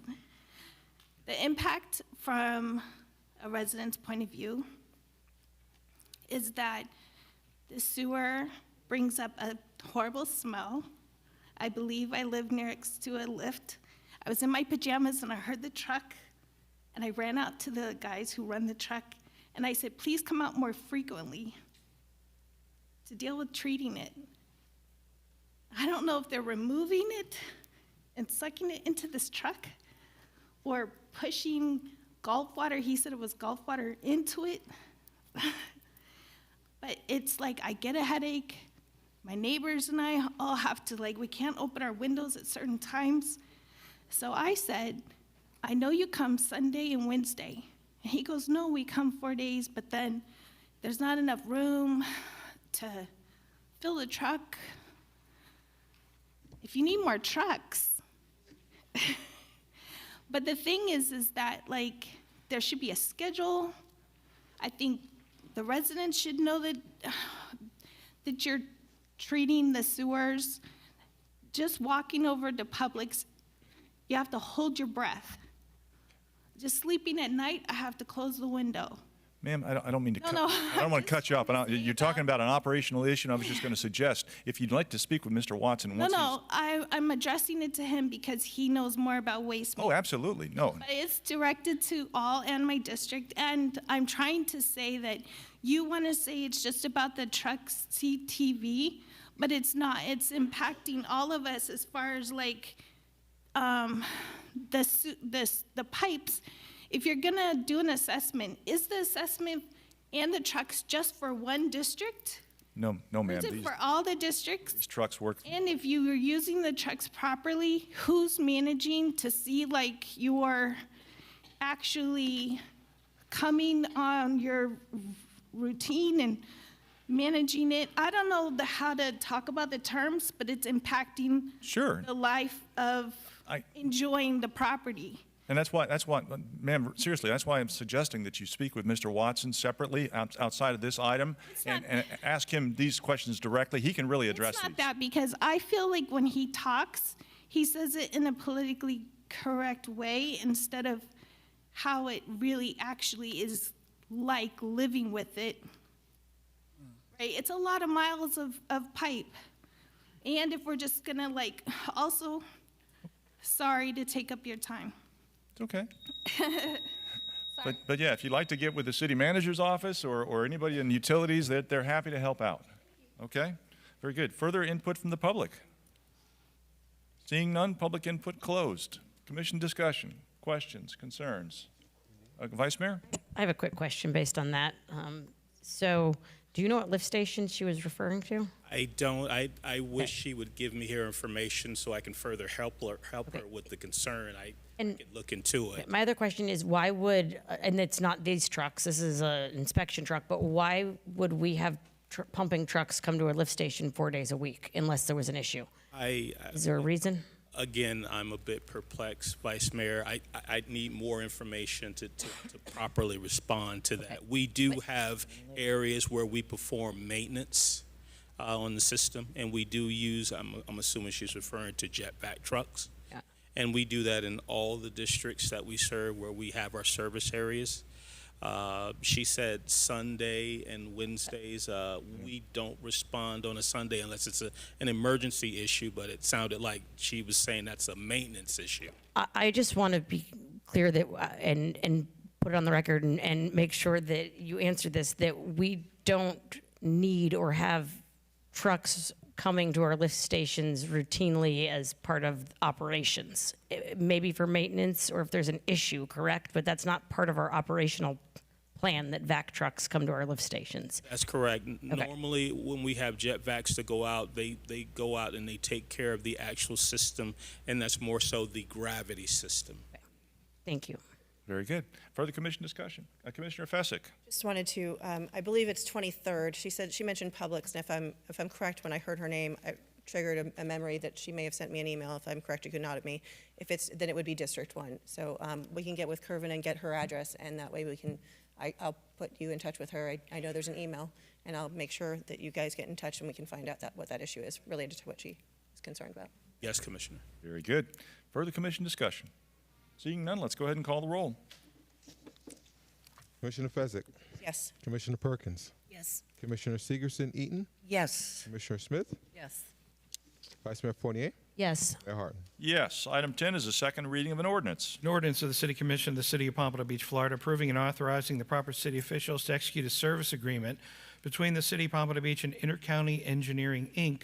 for sanitary sewer manhole rehabilitation services, providing for severability, providing an effective date. So moved. Second. Moved and second for discussion. Once again, Mr. Watson. Good evening, Mayor, Vice Mayor, Commission. Nathaniel Watson, Utilities Field Superintendent. This is the second reading of a contract that the city put out for sanitary sewer manhole rehabilitation, further investment in our wastewater system. This helps us to maintain those systems so we can further out the useful life of our catch basins and such. So this particular contract is going to be with Intercounty. We've gone through the vetting process with it, and we encourage the commission to go ahead and vote for it. Very good. Thank you for that. This is a public hearing. Is there any input from the public on this item? Seeing none, public input closed. Commission discussion, questions, concerns? Seeing none, let's go ahead and call the roll. Commissioner Fezzik? Yes. Commissioner Perkins? Yes. Commissioner Segerson-Eaton? Yes. Commissioner Smith? Yes. Vice Mayor Fournier? Yes. Mayor Harden? Yes. Item 11 is a second reading of an ordinance. An ordinance of the City Commission of the City of Pompano Beach, Florida, approving and authorizing the proper city officials to execute a service agreement between the City of Pompano Beach and Max Environmental LLC for sanitary sewer manhole rehabilitation services, providing for severability, providing an effective date. So moved. Second. Moved and second for discussion. Once again, Mr. Watson. Good evening, Mayor, Vice Mayor, Commission. Nathaniel Watson, Utilities Field Superintendent. This, again, is also a second item. It's a companion item. Same regard to sanitary sewer manhole rehabilitation services. This companion item helps to inject competition into the work, so we have not just one contractor that competes for this work, but a second contractor, so we can go ahead and stretch out those rate dollars. Very good. Thank you for Again, that. we encourage the commission to vote for it. Appreciate it. This is a public hearing. Is there any input from the public on this item? Seeing none, public input closed. Commission discussion, questions, concerns? Seeing none, let's go ahead and call the roll. Commissioner Fezzik? Yes. Commissioner Perkins? Yes. Commissioner Segerson-Eaton? Yes. Commissioner Smith? Yes. Vice Mayor Fournier? Yes. Mayor Harton? Yes. Item 12 is a second reading of an ordinance. An ordinance of the City Commission of the City of Pompano Beach, Florida, amending Chapter 155 zoning code of the Pompano Beach Code of Ordinances by amending Section 155.3703 Atlantic Boulevard Overlay District, AOD, by expanding permitted uses in the district, providing for severability, providing an effective date. So moved. Second? Moved and second for discussion. Good evening, Mr. Weems. Good evening, Commission. Max Weems, Principal Planner Development Services.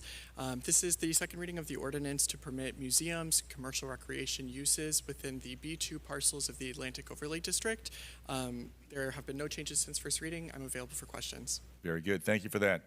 This is a public hearing. Is there any input from the public on this item? Please come forward. Just name and address for the record.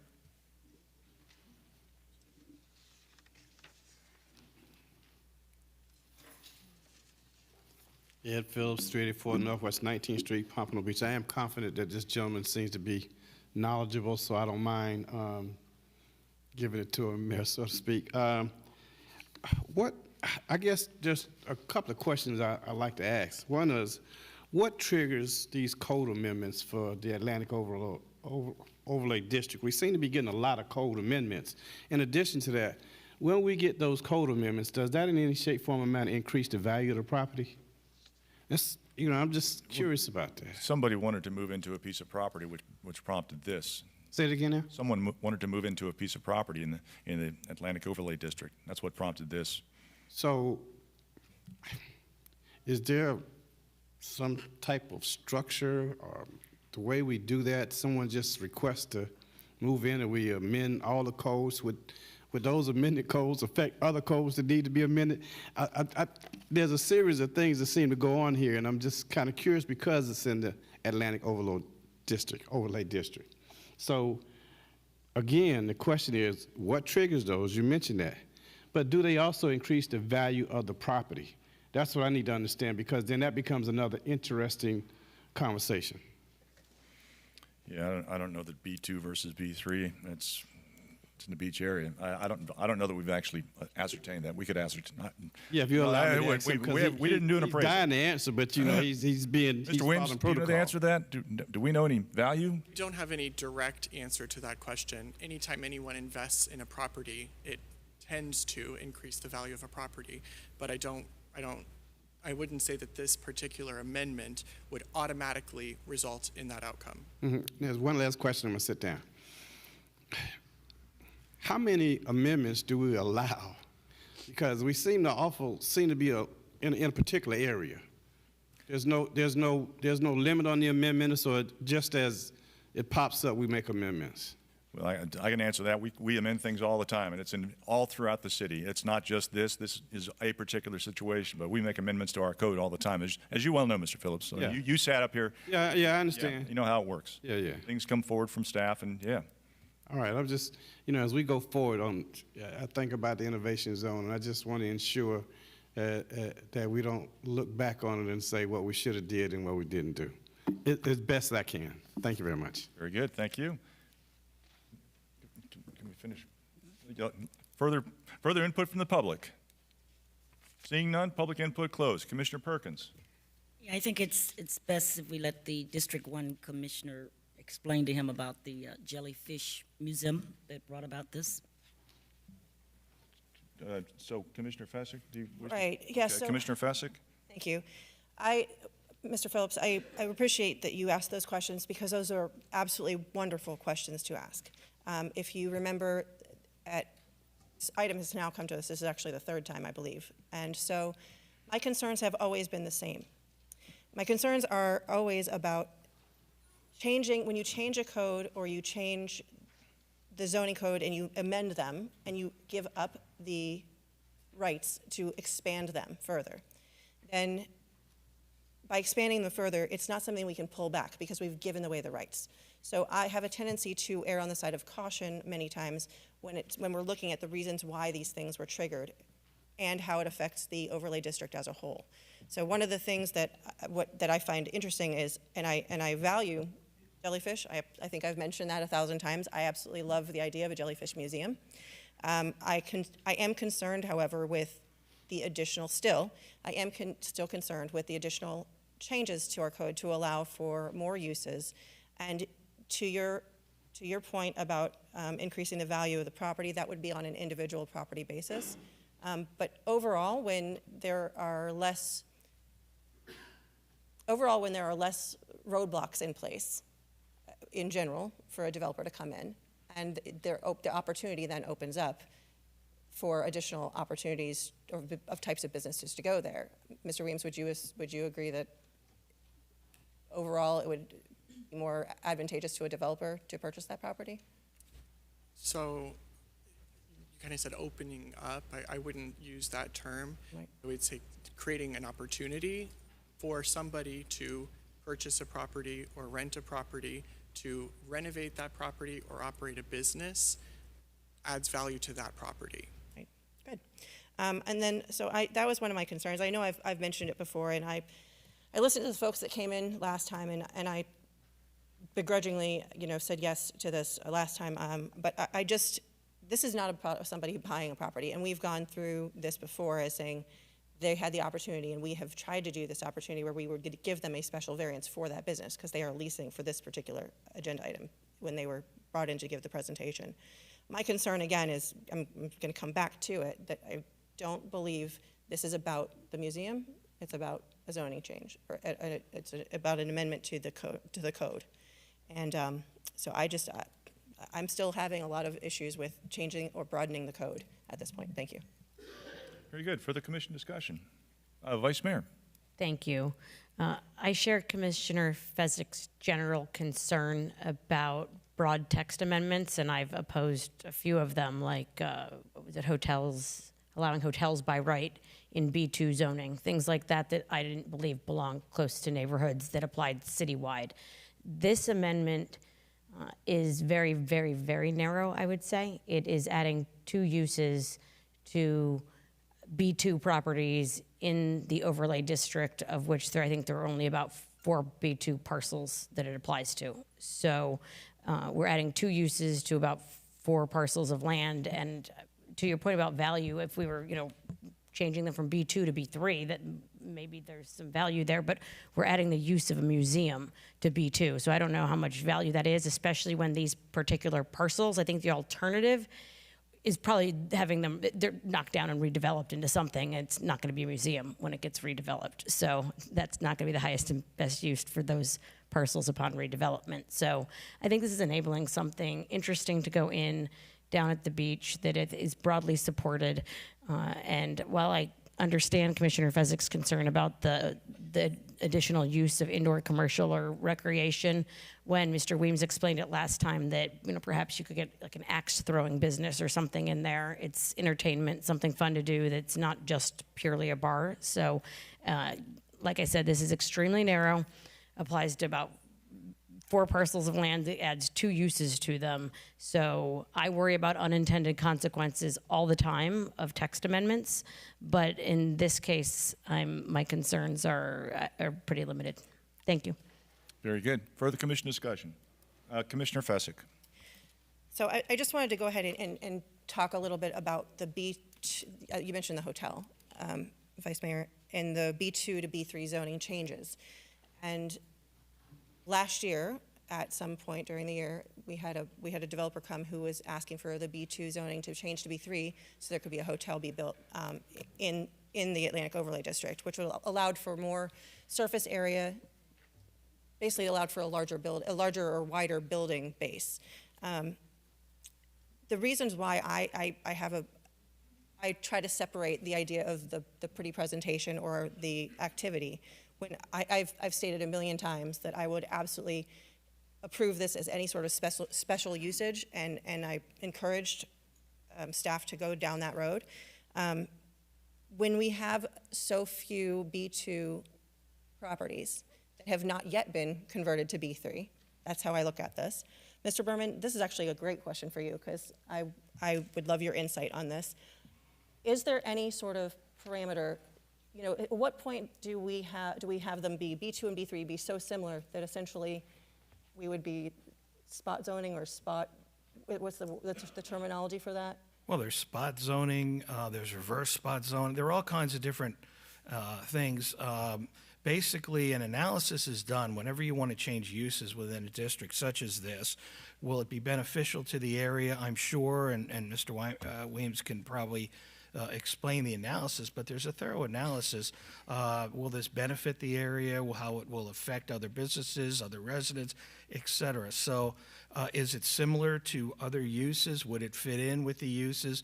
There are lots of different zoning considerations to be made here. So each one is looked at individually. I can't give you, I don't mean to be evasive, even though I was put on the spot, but seriously, I don't mean to be evasive, but it would, each is an individual analysis and is analyzed on its own merits as this one. All right. Thank you. Thank you. And just the reason why I wanted to put that out there is because at some point, the one thing I heard over and over again during the campaign all last year was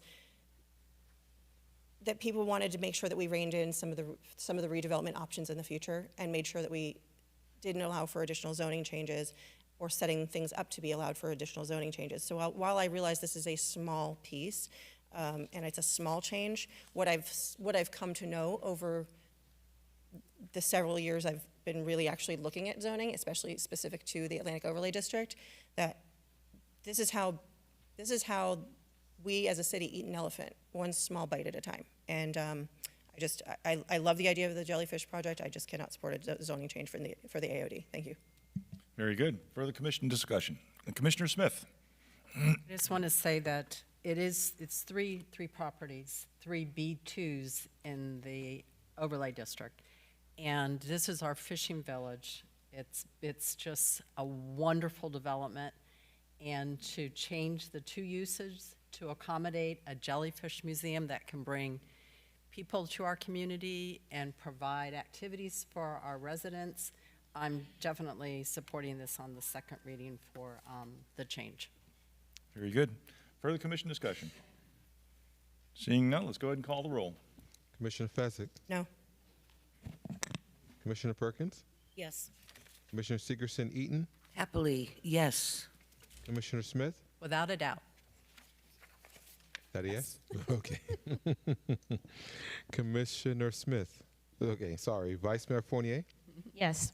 Mayor Harton? Yes. Item 13 is the second reading of an ordinance. An ordinance of the City Commission of the City of Pompano Beach, Florida, amending Chapter 155 zoning code of the Pompano Beach Code of Ordinances by amending Section 155.5204 tree preservation to create a new subsection regulating coastal dune management and preservation, providing for severability, providing an effective date. So moved. Second. Moved and second for discussion. Once again, Mr. Weems. Good evening. Max Weems, Principal Planner and Development Services. This is the second reading of an ordinance to establish the dune mitigation section of our code. There have been no changes since the first reading, and I'm available for questions. Very good. Thank you for that. This is a public hearing. Is there any input from the public on this item? Please come forward. Just name and address for the record. Seeing none. Very good. Public input closed. Commission discussion. Questions, concerns. Seeing none, let's go ahead and call the roll. Commissioner Fezzik? Yes. Commissioner Perkins? Yes. Commissioner Sigerson-Eaton? Yes. Commissioner Smith? Yes. Vice Mayor Fournier? Yes. Mayor Harton? Yes. Item 14 is the second reading of an ordinance. An ordinance of the City Commission of the City of Pompano Beach, Florida, approving and authorizing the proper city officials to execute a piggyback agreement between the City of Pompano Beach and Municipal Equipment Company, LLC, to purchase as-needed fire equipment, supplies, and services in an amount not to exceed $1,632,300, providing for severability, providing an effective date. So moved. Second. Moved and second for discussion. Good evening, Chief McGinnis. Good evening, Mayor, Vice Mayor, Commissioners, City Manager, and City Attorney. This is the second reading of an ordinance requesting approval for us to buy pretty much every piece of fire equipment we put on the apparatus, and there are no changes from the last reading. Very good. Thank you for that. This is a public hearing. Is there any input from the public on this item? Seeing none, public input closed. Commission discussion. Questions? Concerns? Seeing none, let's go ahead and call the roll. Commissioner Fezzik. Yes. Commissioner Perkins. Yes. Commissioner Segerson Eaton. Yes. Commissioner Smith. Yes. Vice Mayor Fournier. Yes. Mayor Harden. Yes. Item 15 is a second reading of an ordinance. An ordinance of the City Commission of the City of Pompano Beach, Florida, amending Chapter 70, General Provisions of the Pompano Beach Code of Ordinances by amending Section 70.11, illegally parked vehicles in the city's right-of-way by modifying fines for violations of Section 71.07, commercial vehicles stored in the right-of-way, providing for severability, providing an effective date. So moved. Second. Moved and second for discussion. Good evening, Mr. Berman. To me. Yep. Again, this is the second reading, no changes since first reading. This was requested by the commission. Thank you. Very good. Thank you. This is a public hearing. Is there any input from the public on this item? Seeing none? Oop. Got to move fast.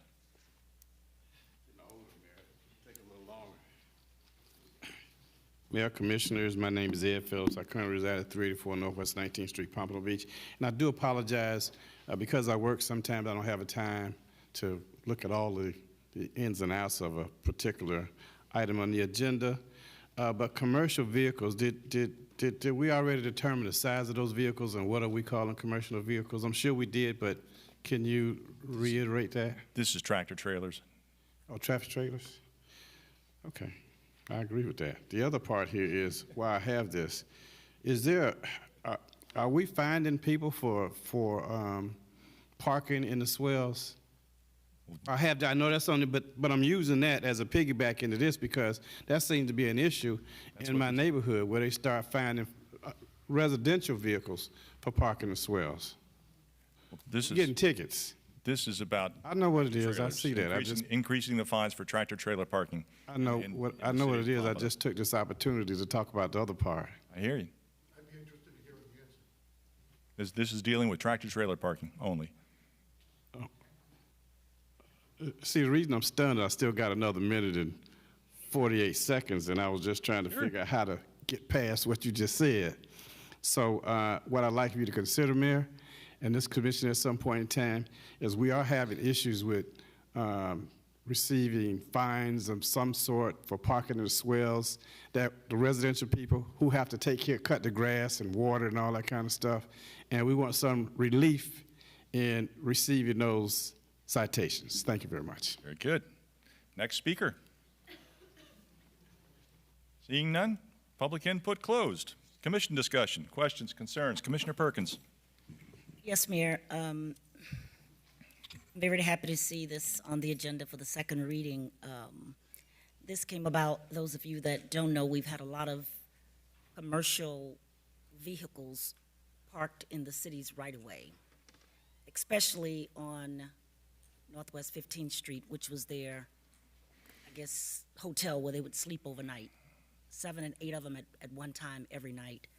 So what we've done with this reading is increased the amount as far as the fine from $150 to $350 if they are parked on the side and sleeping there overnight. So we were trying to stop a lot of these commercial vehicles from parking overnight in pretty much residential areas. So that's what this was about, and I really want to thank BSO for doing such a great job holding this down, and the residents really see the difference with the commercial trucks or vehicles removed. So it's a good thing, and hats off to BSO, and thank you. Very good. Further commission discussion. Seeing none, let's go ahead and call the roll. Commissioner Fezzik. Yes. Commissioner Perkins. Yes. Commissioner Segerson Eaton. Yes. Commissioner Smith. Yes. Vice Mayor Fournier. Yes. Mayor Harden. Yes. Item 16 is a first reading of an ordinance. An ordinance of the City Commission of the City of Pompano Beach, Florida, amending Chapter 155 zoning code of the Pompano Beach Code of Ordinances by amending Section 155.3501 transit-oriented TO, and by amending building typology and placement regulating diagram, townhouse building type A and type B, to modify authorized access to townhouse development within transit-oriented zoning districts, providing for severability, providing an effective date. So moved. Second. Moved and second for discussion. Once again, Mr. Weems. Good evening, Max Weems, Principal Planner and Development Services. This is a text amendment to the transit-oriented base zoning district that's to allow the townhouse access from internal circulation, and I hope what I mean by that becomes clear through the presentation.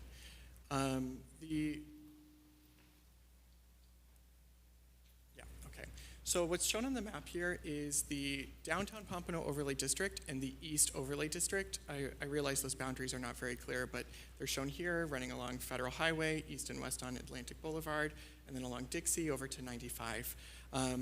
Those are the two overlay districts where the base zoning district is the transit-oriented. That base zoning district is the one that's the subject of this amendment.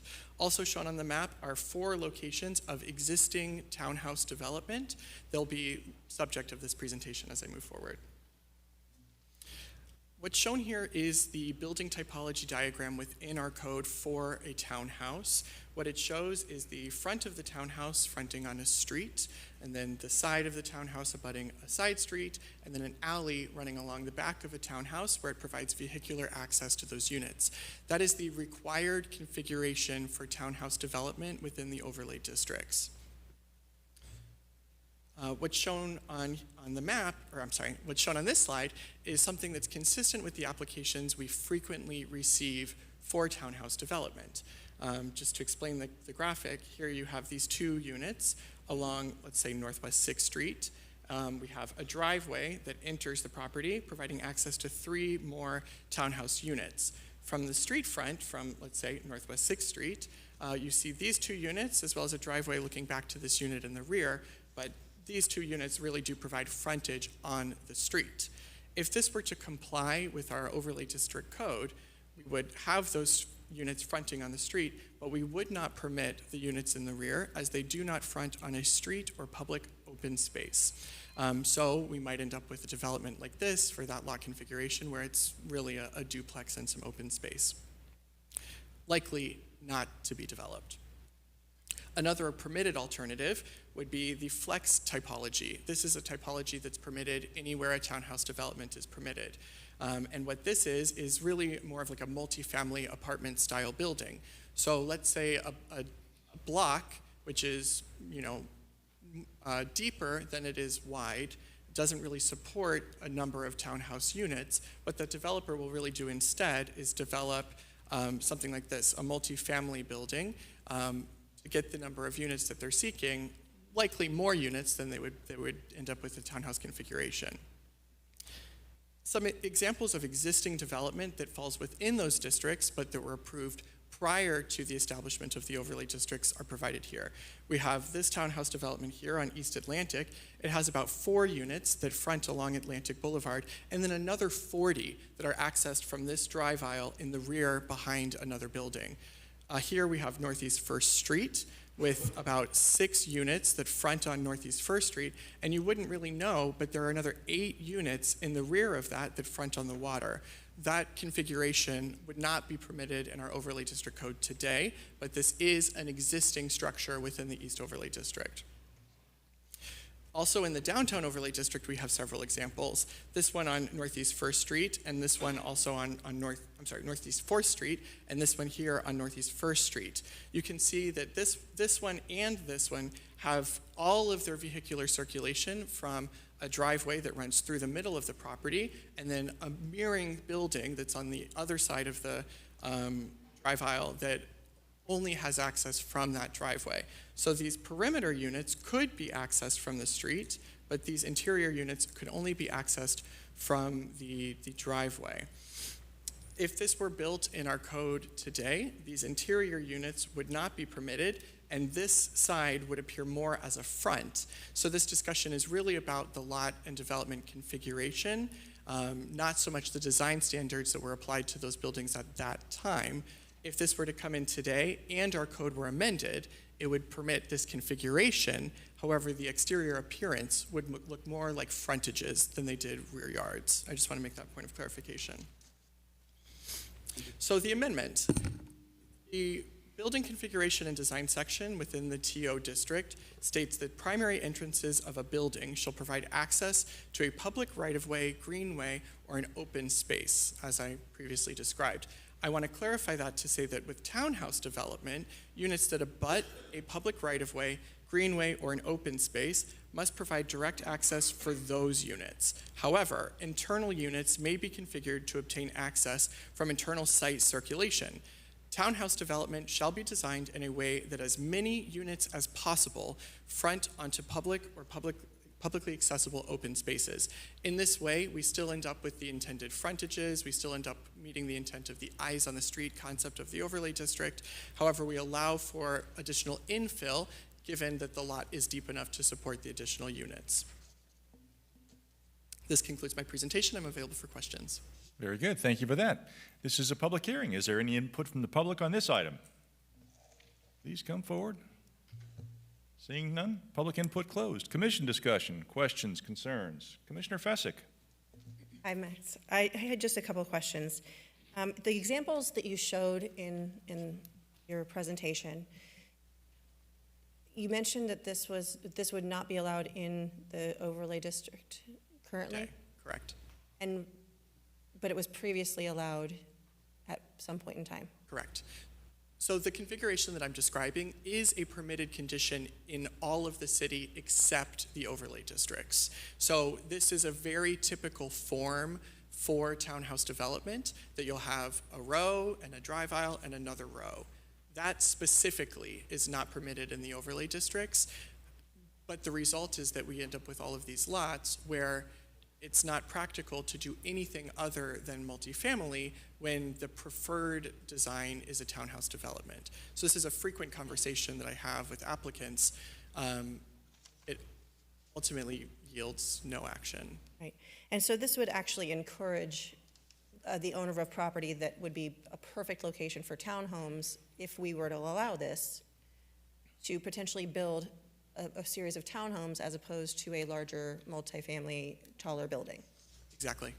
Okay. And does this change the buildable lot space or any pervious space requirements on the property as well, or no? Okay. That's all. Thank you. Very good. Further commission discussion? Vice Mayor. Thank you. So is the net effect here, though, that a developer could execute more? Excuse me, Vice. Can somebody turn off that cell phone? Thank you. Go ahead, Vice. I apologize. If they wanted to build townhomes, multifamily like this, that they get additional, I mean, it feels more dense. I mean, not density as we talk about for number of units, but you're putting more properties, less green space. And when I look at this, I always think about setbacks and green space and how close that looks, the top right one, to the road. Is that allowable now? Yes. That limited setback. We talked about this when we talked about the overlay districts, and green space and setbacks off of sidewalks and the road is always something I'm concerned about. And I understand that's not what's in this, but we're allowing more, you know, if we didn't allow this and someone wanted to build townhomes, they might set them back a bit more unless you don't let them, because they have more space available on the lot. Correct. We would require a small front yard and then a row of townhouse units. So similar to this configuration here, this would be permitted with some additional setback or to this line as shown. What wouldn't be permitted is this rear row. And so while it's true that this would permit more townhouse units, it's permitting the number of units that that lot would permit in a multifamily configuration as well. The downside to the multifamily configuration when we're talking about green space is that the default for a developer is to provide surface parking. Okay. And so then you end up with a large surface parking lot regardless of the building footprint. Well, I understand how these things aren't exactly related, and if we can do this elsewhere in the city. And in general, for me, townhomes over apartments is a win. They're generally an ownership opportunity, some kind of entry level ownership, which we need more of in our city. But I'm always concerned about the lack of setbacks on these projects. I still have those notes from Okay. that meeting, and that is still on my mind. Like, I want to push that building 5 feet further away and add some green space. And then I actually think you might walk on the sidewalk and it would feel more like a neighborhood. So I know that's not what we're addressing here, but, and I do appreciate the thought that goes into creating opportunities for more ownership. Thank you. Further commission discussion? Commissioner Fessick. To that point, actually, since one of the questions was, does this change pervious space in yards and things like that? If this is allowed in the transit overlay district, would we be able to add that as part of this particular use, where we would have a little bit of additional setback since it is in a highly traveled area? Are you saying that if this configuration is proposed, then additional setback is required? Correct. I mean, we can. Or just a green space. So like you mentioned, just to set it back away from the road, because I do see this, even in the multifamilies we have now, the larger, taller buildings, they're also just so close to the road. And So the way that our current, so if proximity to the road is the concern, requiring green space isn't automatically going to result in additional setbacks from the road. What you would probably end up with is additional private space per unit in the rear yards. That is something that we require for all townhouse units, is that there's, I believe it's a minimum of 400 square feet of private open space. In addition to that, they have to provide 10% of the lot area as pervious, and our code currently defines pervious as a living material that allows percolation directly into the soil. And so those two things combined would result in something similar to this, except these units would have additional open space that this development doesn't have. But as I said, this was approved years ago. And then, so in comparison, a multifamily that is also in this overlay district, how much percentage of pervious space is required for that type of building? So that would only be 10% lot area. The private space is permitted to be impervious. So it could be like on the roof or something like this. Okay, thank you. Very good. Further Commissioner, Vice Mayor. Thank you. So I don't want to disincentivize this, but I do think that Commissioner Fessick had a good point that if we are going to make changes, perhaps we should talk about increasing the setback also off the road so that on these smaller lots, we're not having a developer get as much as possible on it. Like if they're at the absolute max and this allows them to, and it just fits with internal circulation and all of the requirements. Commissioner Vice Mayor, excuse me, whose cell phone is going off over there? Thank you. If you could take it out in the lobby, that'd be great. Thank you very much. Go ahead, Vice. I apologize. Where is that? So if a developer lays this out and there's limited setback required up front and it's a relatively small lot and they're able to create the internal circulation and just fit everything to the requirements, it's going to be pretty dense still, or feel that. So, and right along the road. So is there a way to, as we're doing this, kind of incorporate some of the things that we want to see more of, like additional setbacks for these type of projects? Yes, of course. So what I want to point out in this illustration, this is an illustration that we received from an applicant where they were just making an inquiry to us. This wasn't the result of any consultation with staff. This, as it is, would not comply with our code. There is not sufficient rear yards in this space, although there is sufficient front yards in these units. So I say that because if we have a line of units and then a drive aisle and then a line of units and then another rear yard,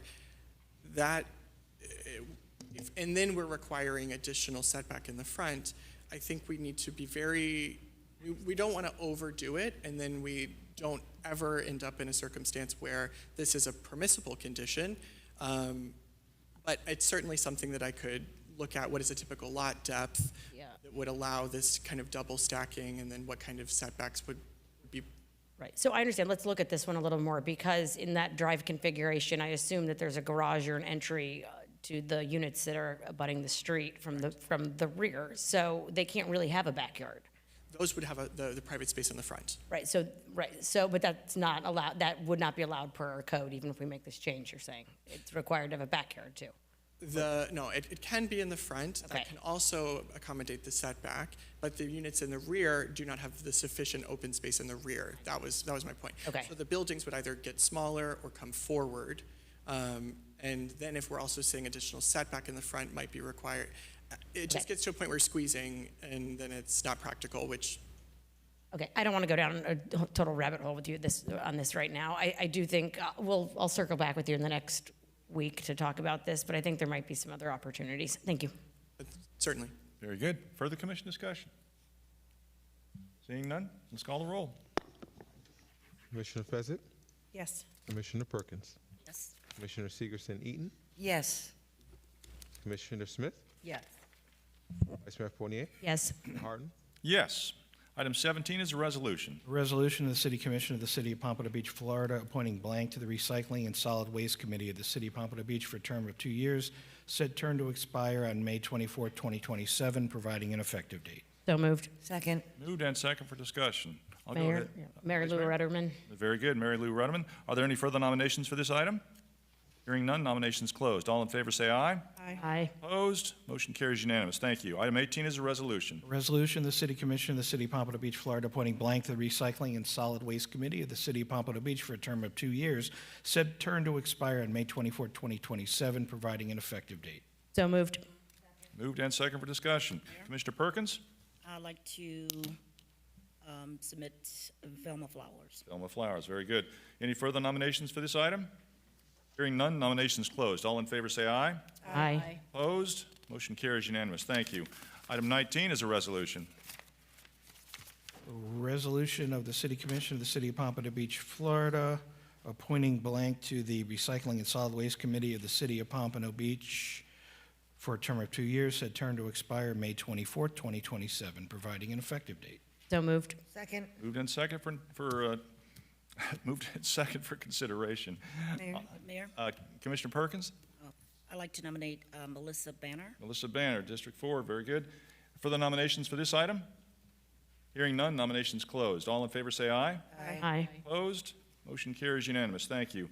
Item 20 is a resolution. A resolution of the City Commission of the City of Pompano Beach, Florida, appointing blank to the Recycling and Solid Waste Committee of the City of Pompano Beach as alternate one for a term of 2 years, said term to expire on July 20th, 2027, providing an effective date. So moved. Second. Moved and second for discussion. Mayor, Commissioner Perkins. I'd like to nominate Carlene Duncan. Carlene Duncan, District 4. Any further nominations for this item? Hearing none, nominations closed. All in favor say aye. Aye. Opposed? Motion carries unanimous. Item 21 is a resolution. Resolution of the City Commission of the City of Pompano Beach, Florida, appointing blank to the Recycling and Solid Waste Committee of the City of Pompano Beach as alternate two for a term of 2 years, said term to expire on July 20th, 2027, providing an effective date. So moved. Second. Moved and second for consideration. Any nominations for this item? I'll go ahead and nominate Alexa Simone, District 1. Any further nominations for this item?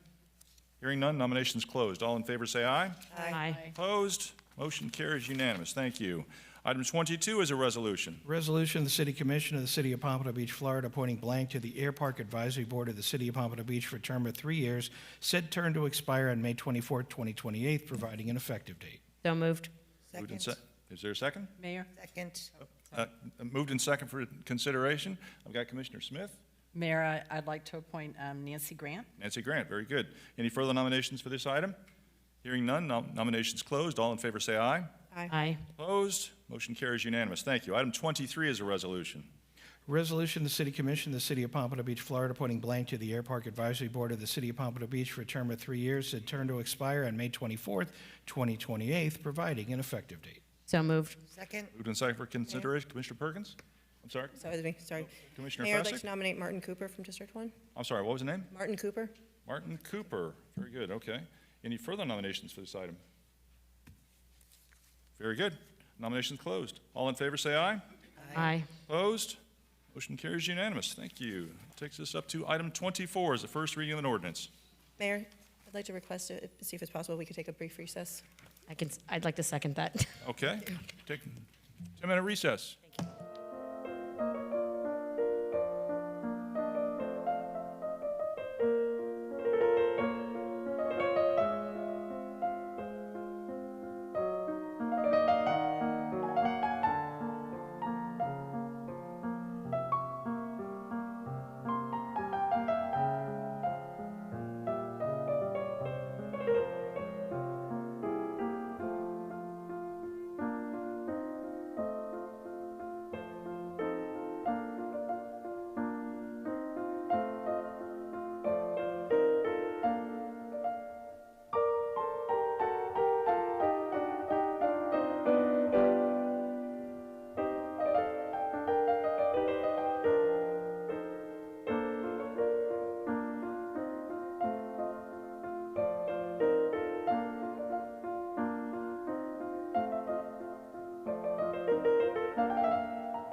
back to our seats, into conversations.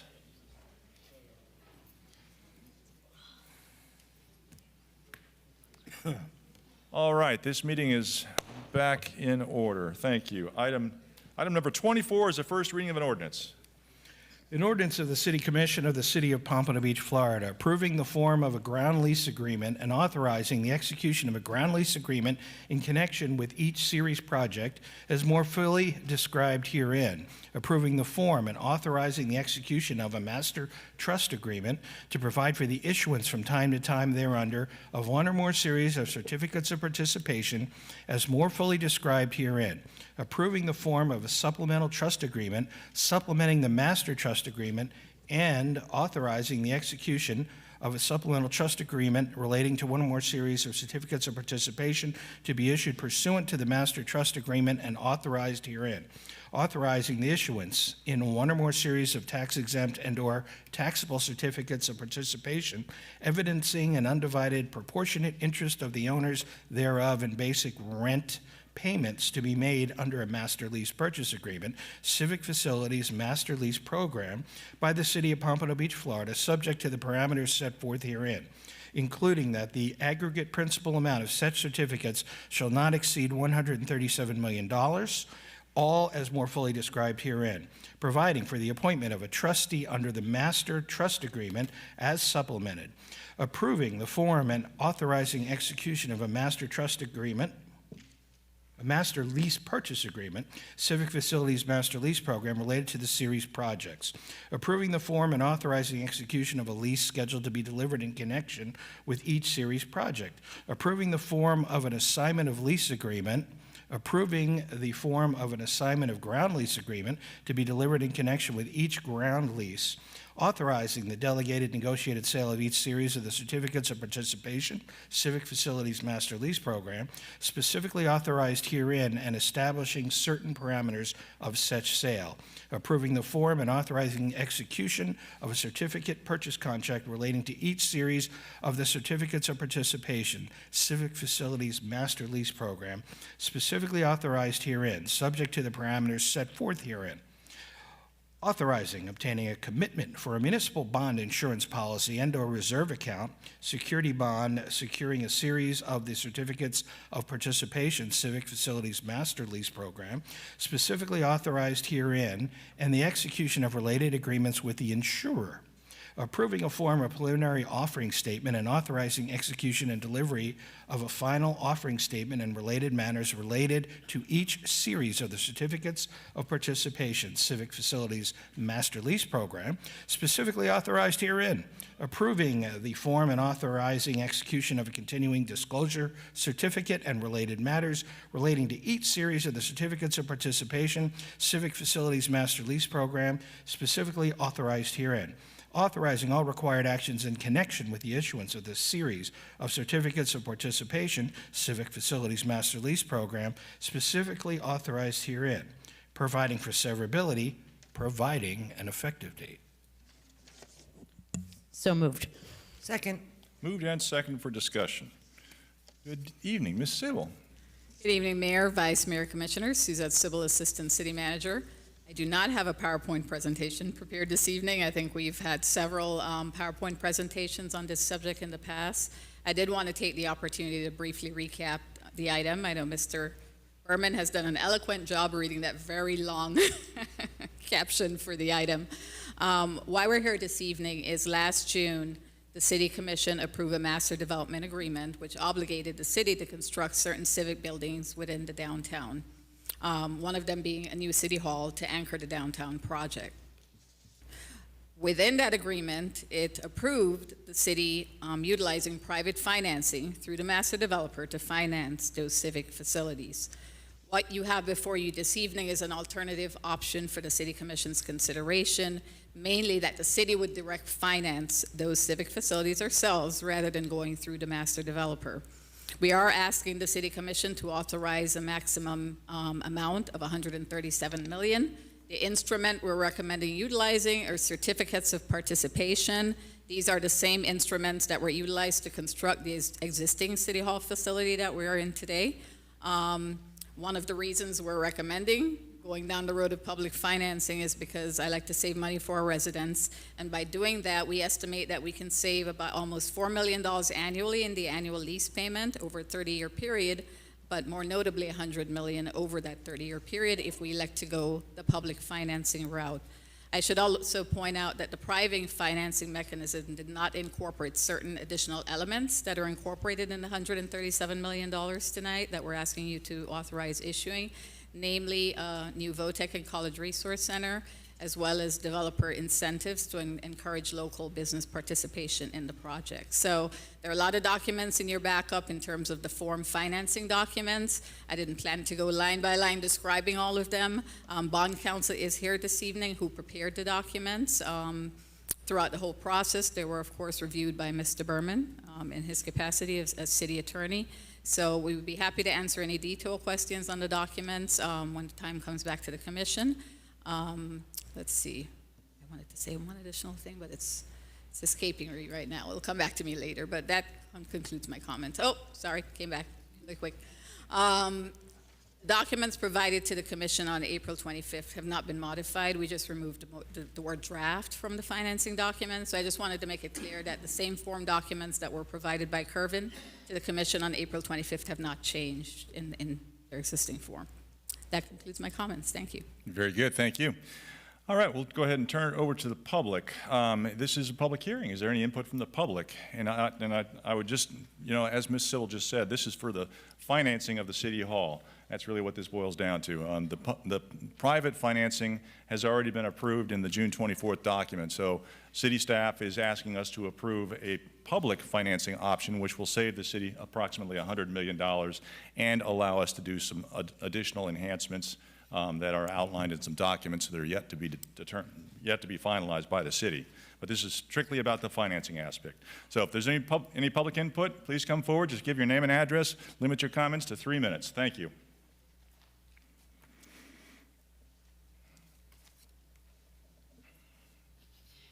Hi, Heather Gilchrist, 1341 Southeast 9th Avenue.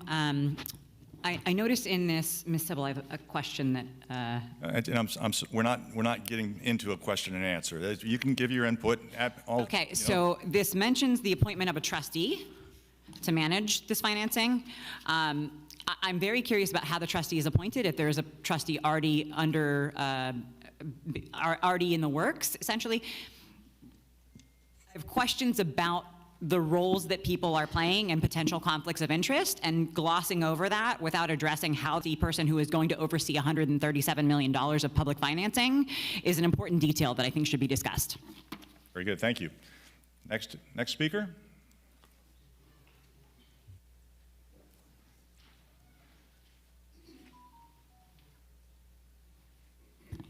Vicente through Pompano Beach. Mayor, I'm okay with this public financing because, hey, I ain't want to give a whole bunch of money out anyway to nobody. So this will work for me for now. I think this is a good idea, but once again, Mayor, I'm more concerned about how this is going to turn out for locals at the end of the day. Hey, that's going to be my Easter speech, my Christmas speech, and every other speech. This is our money, and it needs to stay in Pompano Beach. So I'm hoping that doing this public financing situation, that we will make sure that we are good stewards to make sure that we look after Pompano first. And matter of fact, that should be our motto, Pompano first. Thank you. Very good, thank you, sir. Next speaker.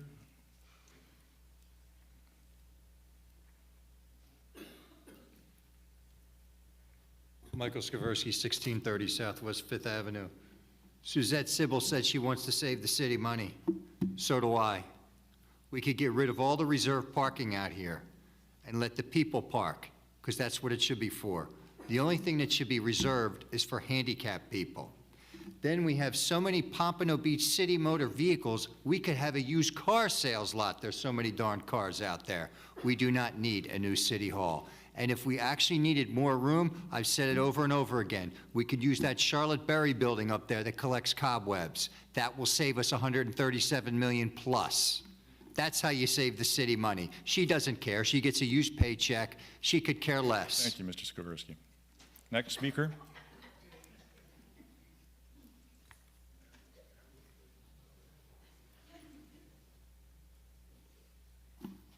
Hi, My name is Cindy Corbett Elder. I live at 2361 Northeast 15th Terrace, Pompano Beach. Been a resident for 37 plus years, unincorporated to incorporated. I guess I'm kind of perplexed because I did look at this big, long, drawn-out motion, or whatever you call it, resolution.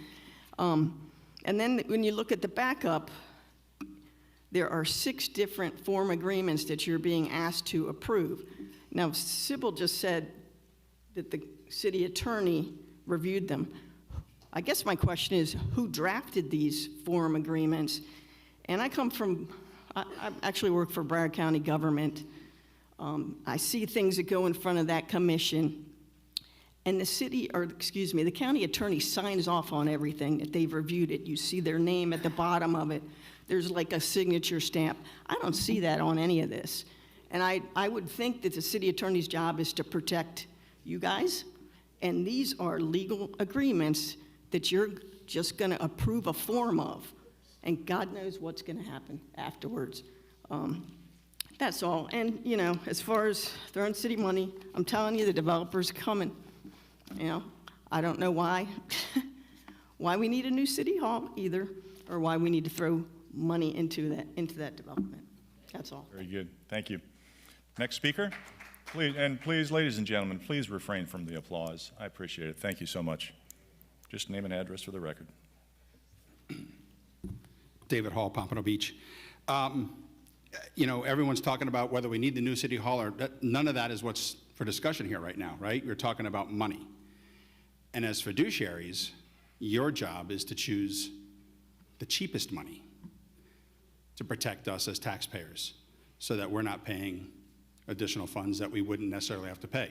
So anyone wants to come out here and innuendo and cast aspersions about people signing stuff or not, or how it was done, there's nothing to debate about. The city hall is going there, it's moving there, right? That's a done deal. Now, be fiduciaries, do the responsible thing, and choose the cheaper money, because we know we're gonna have to go with Roca Point, and it's gonna be more money, and if we try to stop them or do any of the other things that we try to do, we wind up in a lawsuit like Yardarm. And the only reason we won the Yardarm lawsuit is because we were able to outlast the brothers and one of them died.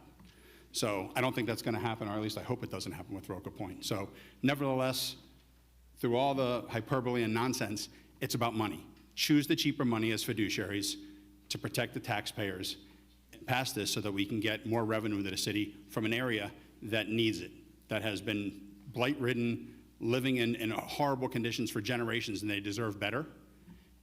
And it contributes next to nothing financially. This will make it an economic powerhouse, rivaling the District 1 area. So I think you should do it and make sure we do it as cheap as possible with this type of funding instead of going through more expensive funding. Thank you. Very good, thank you. If I could just ask those folks, I don't know who it is, but I hear some conversations. It's a little disrupting, so if you could please, if you got a conversation, take it out in the lobby. I'd appreciate it. Thank you. Next speaker. Further input from the public. Seeing none, public input closed. Very good. Commission discussion. Vice Mayor. Thank you, Mayor. Before I talk specifically about this item, I think Commissioner Fezzik had a good point at the beginning of the meeting about the process and the tactics that have been used, and I want to address May 14th and some of that also and how we got to this point today. I want to talk about the strategy that has not worked, and I want to make sure we have some idea who's responsible for the debacle that happened May 14th. I see today we have extra cameras in the room, fortunately, to capture anything else that could happen here, but the city created an absolute pressure cooker leading up to May 14th with the city newsletter going out via email to everyone with misinformation in it, with social media posts, with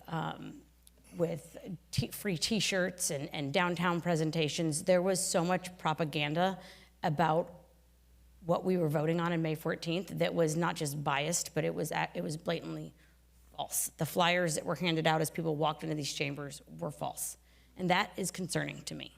In addition to that, we did not have adequate BSO presence to maintain order at that meeting. The amount of potential conflicts that were simultaneously erupting was not enough to control. I know I was harassed on the way to my car, and it was embarrassing and unacceptable. And I don't want that ever to happen again. The strategy that the city has pursued over the last almost year since the MDA was signed in June of hiring agitators and attempting to undermine certain commissioners and backroom horse trading does a disservice to the Northwest community, and yet it continues going on. I think the Northwest deserves better, and I will not support any of this until we talk about the right way to do the downtown and the right strategy going forward, and until we have some kind of accountability for what has happened up to this point. So, Mr. Harrison, who is responsible for the propaganda and the pressure campaign that led up to what happened on May 14th? Vice Mayor, our staff prepared educational materials for the public. So obviously you have your own opinion as to what those materials were, and everybody's got their right to their own opinion, but we did our best to come up with a educational material. So, well, you're telling me that educating people, saying that we are voting on 4 separate items and listing them out when we were voting on 3 items was not inaccurate? That piece that you're referring to was done before the agenda was prepared. It was being handed out as I walked into the chambers on May 14th.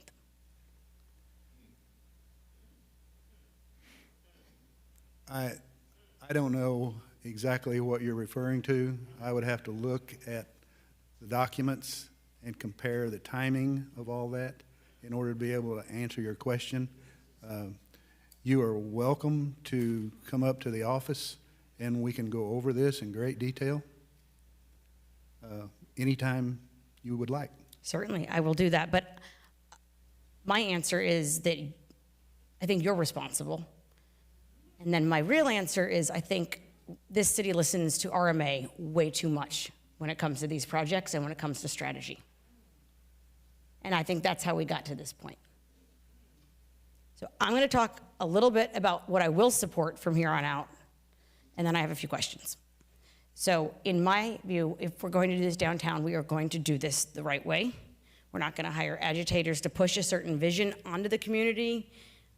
The taxpayer money from the Northwest has gone to enrich so many people in this community while leaving the Northwest community behind. And not on my watch will that happen anymore. So RMA needs to step back from this divisive process. And the residents and the community and this commission deserve a real community engagement firm, a professionally hired firm that does a data-driven analysis, that generates a report that tells us how many doors they knocked on, how many churches they went to, and gives us a range of options based on what people in the community say they want, not us going out and telling them what they're going to get. Real community engagement is about listening and getting options from the people, not pushing this old vision that RMA has pushed on this commission and now on the community through the agitators and other community engagement people that they have hired. So it is time to hire a professional minority firm to go out into the community and give us the data so we can make the right decisions based on what the community wants.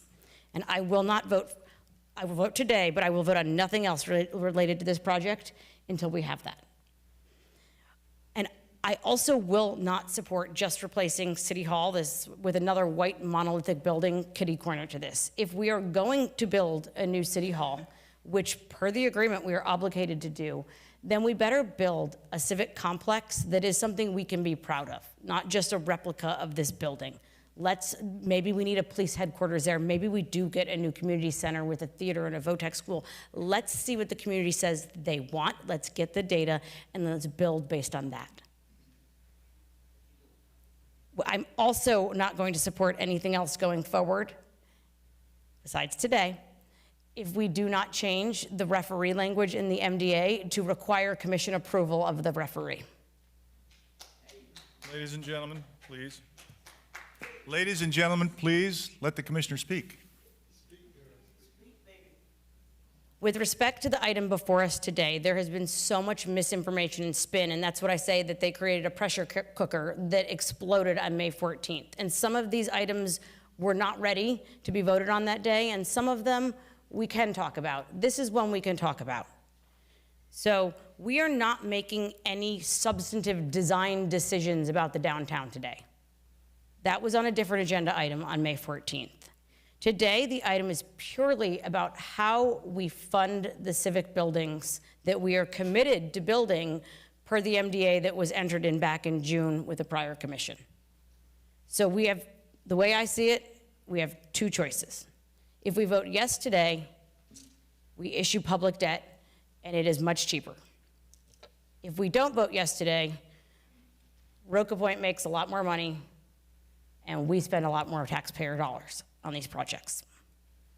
So we really don't have an option today on this item. Now, I don't agree with the current state of the project or the process, like I said, but that's not what we're deciding today. And I also don't think, and I want clarification from Mr. Berman, that a 3-3 vote today does anything that kicks us to a referee. A 3-3 vote today, I believe, means we enter into the private financing arrangement that was in the MDA, correct? Yes, we entered into the private finance agreement, and the referee will not be involved and never be involved in the public buildings, the civic buildings portion of this agreement. Thank you. I have a question for Ms. Sybil. When will the debt actually be issued? Is it after the approval of the civic building design? When is it? So yes, so we anticipate tentatively about 12 months out. So we typically, the design process will take about that time frame to get the design in order to make sure we have the right amount that we're going to issue. And that's required by bond counsel sitting here tonight. And she did prepare all the documents. She's with Holland and Knight and Ms. Denise Scans. So I know a resident got up and asked that question. So I wanted to put that on the record as well. But yes.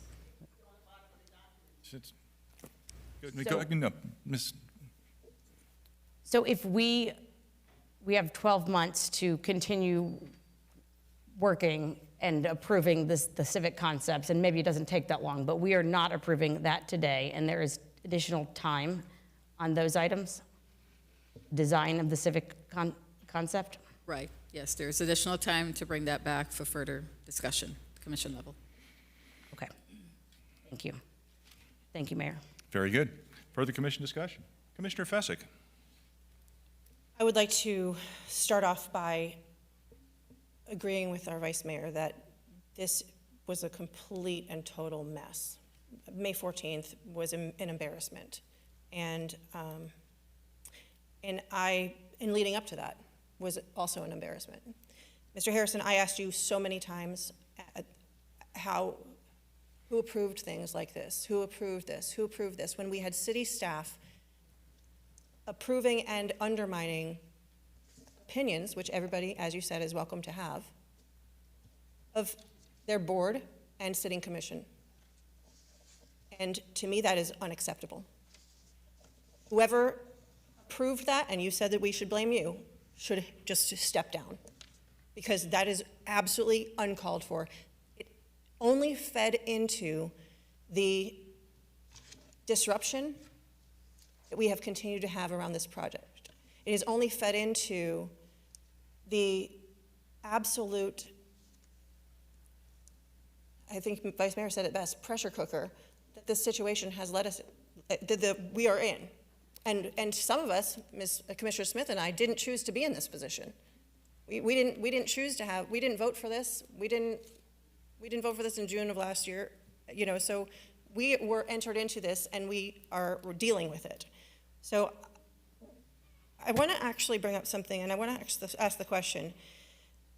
Mr. Harrison, after the meeting on the 14th, how long would you say city staff stayed here, or folks involved with this process stayed here?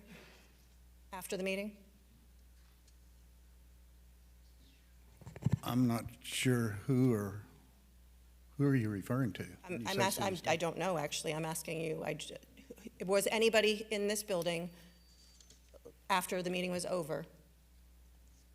Well, there were still people milling around in here when I left and went up to the office. Right. And so for how long were they here? I have no idea. Okay. Is there a reason, and is there a reason why we are not doing this process through the method that it was initially noticed, as in the rescheduling the May 14th meeting that was a joint special session so we could discuss these topics?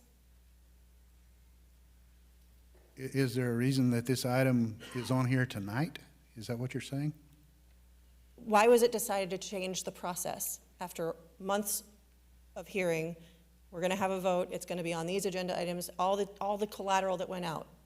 What led us to the point where we decided to put this as item number 24 on today's meeting?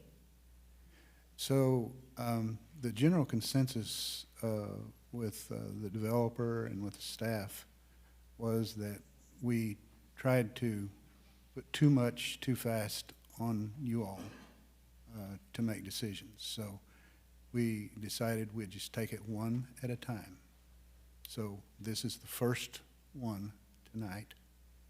We'll get through this, and then when things get smoothed out in relation to the financing aspect of it, then we'll bring back one other resolution, or excuse me, ordinance for your consideration. And that would probably be the infrastructure. Okay. So after months of prepping us and being ready to go on May 14th and quickly adjourning the meeting, you simply decided that we were not competent enough to handle 4 items at one time? No, ma'am, I did not say anything about competency. Well, because I was ready to go, and so I was a little bit disappointed to see this, especially since I received. I'll tell you what I did after the meeting last Wednesday, or on the 14th. I went to go feed my son. We went to Legends. We had something to eat. Then, because he was leaving the following day, we popped into Spanx the Hog, where he wanted to sing a song at karaoke. So did I, and we figured it would blow off a little bit of steam. And I was, to my surprise, at nearly 11 o'clock. In walks a crew of people that were all at the meeting in the downtown church.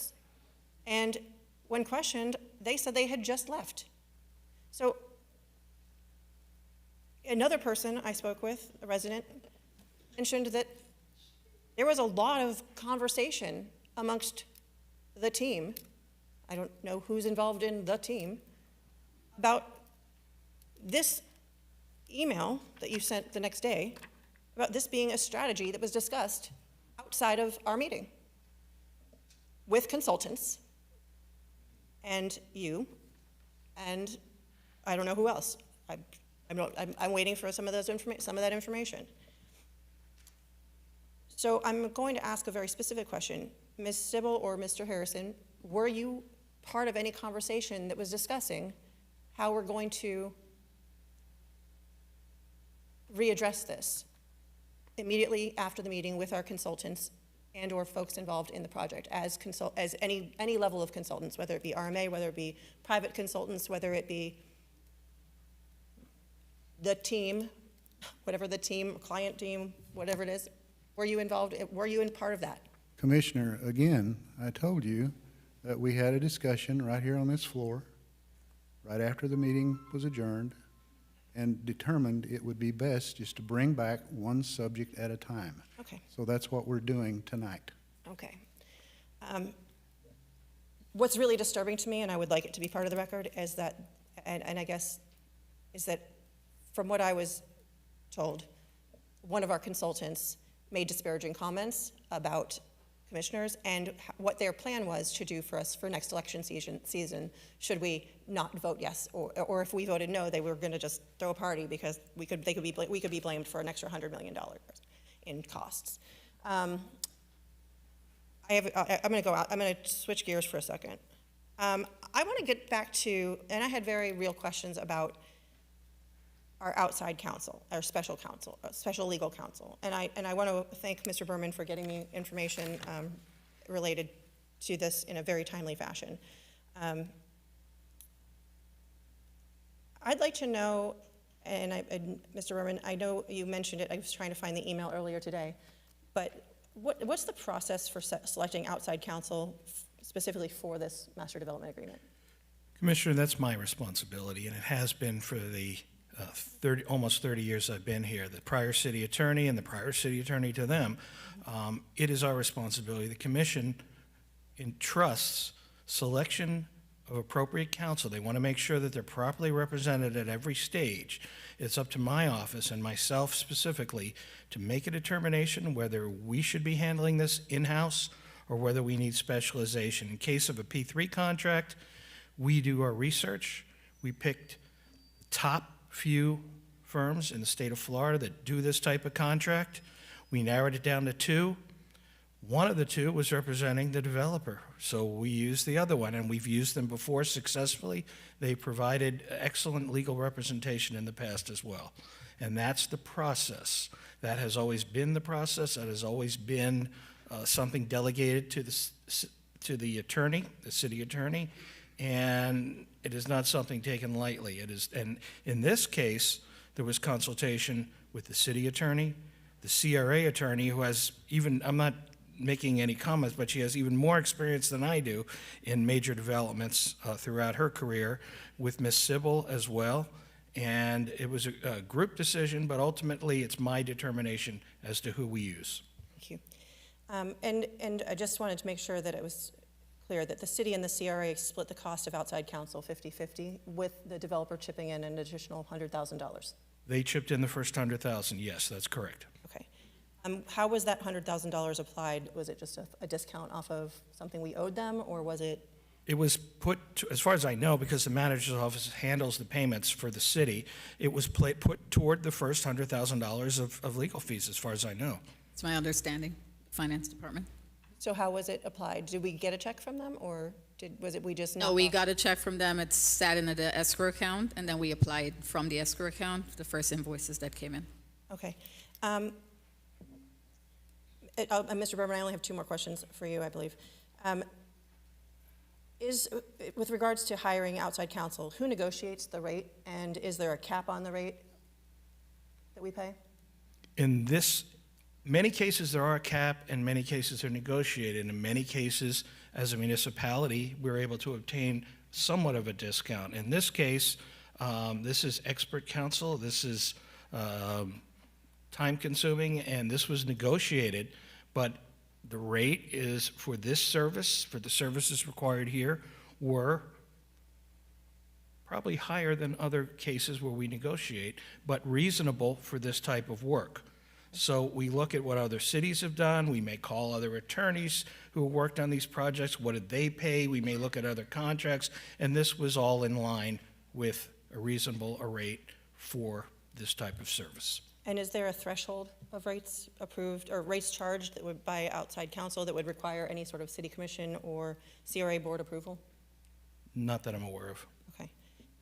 So these was paid through the city and the CRA, though. So, and then I guess the last question is, how does the city navigate or resolve any potential conflicts of interest? With outside counsel? Yes. Well, they do a conflicts check first before they agree to represent us and make sure that there's none. And we make sure that there isn't. And if there is, they can either ask that we waive a conflict, which we would normally take before the commission. There was none here, but they do check it.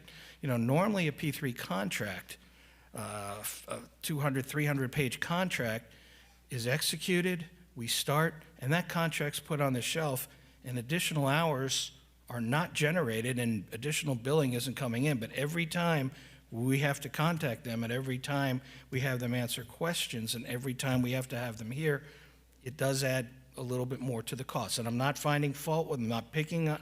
I'm just saying normally this has gone on a little bit more than the norm for this type of. Well, and I would agree, because it's one of the biggest, it is the biggest project I believe the city has ever undertaken. So I would agree with you.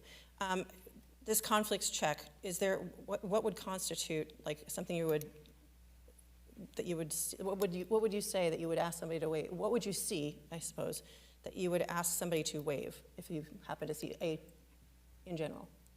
For a contract dealing with this amount of money, probably very little. All I can tell you is, and I'm not privy to their internal processes, but their internal processes would make sure that the developer has no conflict, that any of the consultants we're using have no conflict, that anyone that we may be dealing with, that they have no conflict with. And if there were, they would disclose that to us as professionals and as bar rules require. And there were none so far, and we're not anticipating that there will be in the future. This is what they do for a living. They know how to keep their nose clean as well. Right. But what constitutes a conflict? I don't understand that. Conflict of interest historically means that you cannot serve two masters. In other words, they may have represented someone in the past or currently that they may be reviewing a contract for us. And because they have an ongoing relationship with that, that would be conceived as a conflict of interest. And there were none in this situation. Okay, thank you. Ms. Sybil, who provides or prepares monthly reports for the CRA board meetings?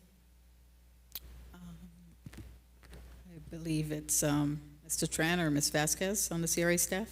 No, Ms. Vasquez on the CRA staff. Okay.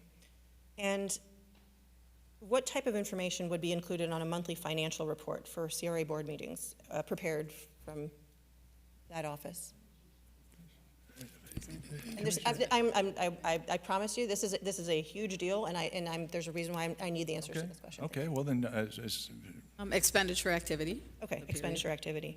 So I went back, and then who authorizes CRA expenditures or city expenditures? Would that be you, Mr. Berman? I mean, Mr. Harrison, sorry. I'm sorry, what is your question? I said, do you authorize a CRA and city expenditures? Yes, ma'am. Okay. And is there a threshold on CRA expenditures that would require CRA board approval or the same for the city? A threshold for the city? It is the same purchasing procurement policy. Yes, ma'am. And what is that number? Up to $200,000. Up to $200,000 for construction, if I remember correctly, right? Purchasing. Purchasing. Mm-hmm. Okay, what is it for consultants or Same. professionals? It's not $75,000 No. we've talked about? Okay. I'm seeing Mr. Berman shake. No, these are legal fees. There's no way to estimate what this is going to cost because of the nature of this project and how much representation is going to be needed. But his purchasing authority is for purchasing pipes and everything else. This is not that. So. Okay. I was going through some of the documentation and I couldn't find two accounts. One begins 610, then there's 4 zeros -220.10-00. Are you aware of what that account may be? Because I couldn't find it listed. I believe that's the escrow account. That's the escrow. Okay, thank you. And then there was another one that was 150 then it was 4 zeros -220.10-00. That's a liability account on the CRE. Liability. Okay, thank you. And the reason why I was asking that is because I went through at one point in time, we had received all vendor payments, and it was up to, I believe, somewhere maybe in January, maybe as early as February. But I went back and I looked and I noticed that Bills and Sundberg was paid at that time, whenever I got the document that I actually have. In 2024, $401,541.16. And that's not necessarily what's current that we've continued to pay, which I'm not discounting the importance of legal counsel by any means, but I'm concerned with why that number, even if we divide it in half and even if we take an extra $100,000, which I don't see extra $100,000 applied anywhere in here, this is just the checks that we've written out. I'm wondering why that wasn't reported in CRA board information when the last two were August 14th, 2024, and there were some checks. One was written for the city, one was written from the CRA, but that each check was for $96,948.24. So the question I had was just why was that not included in our CRA board backup, as part of the reporting?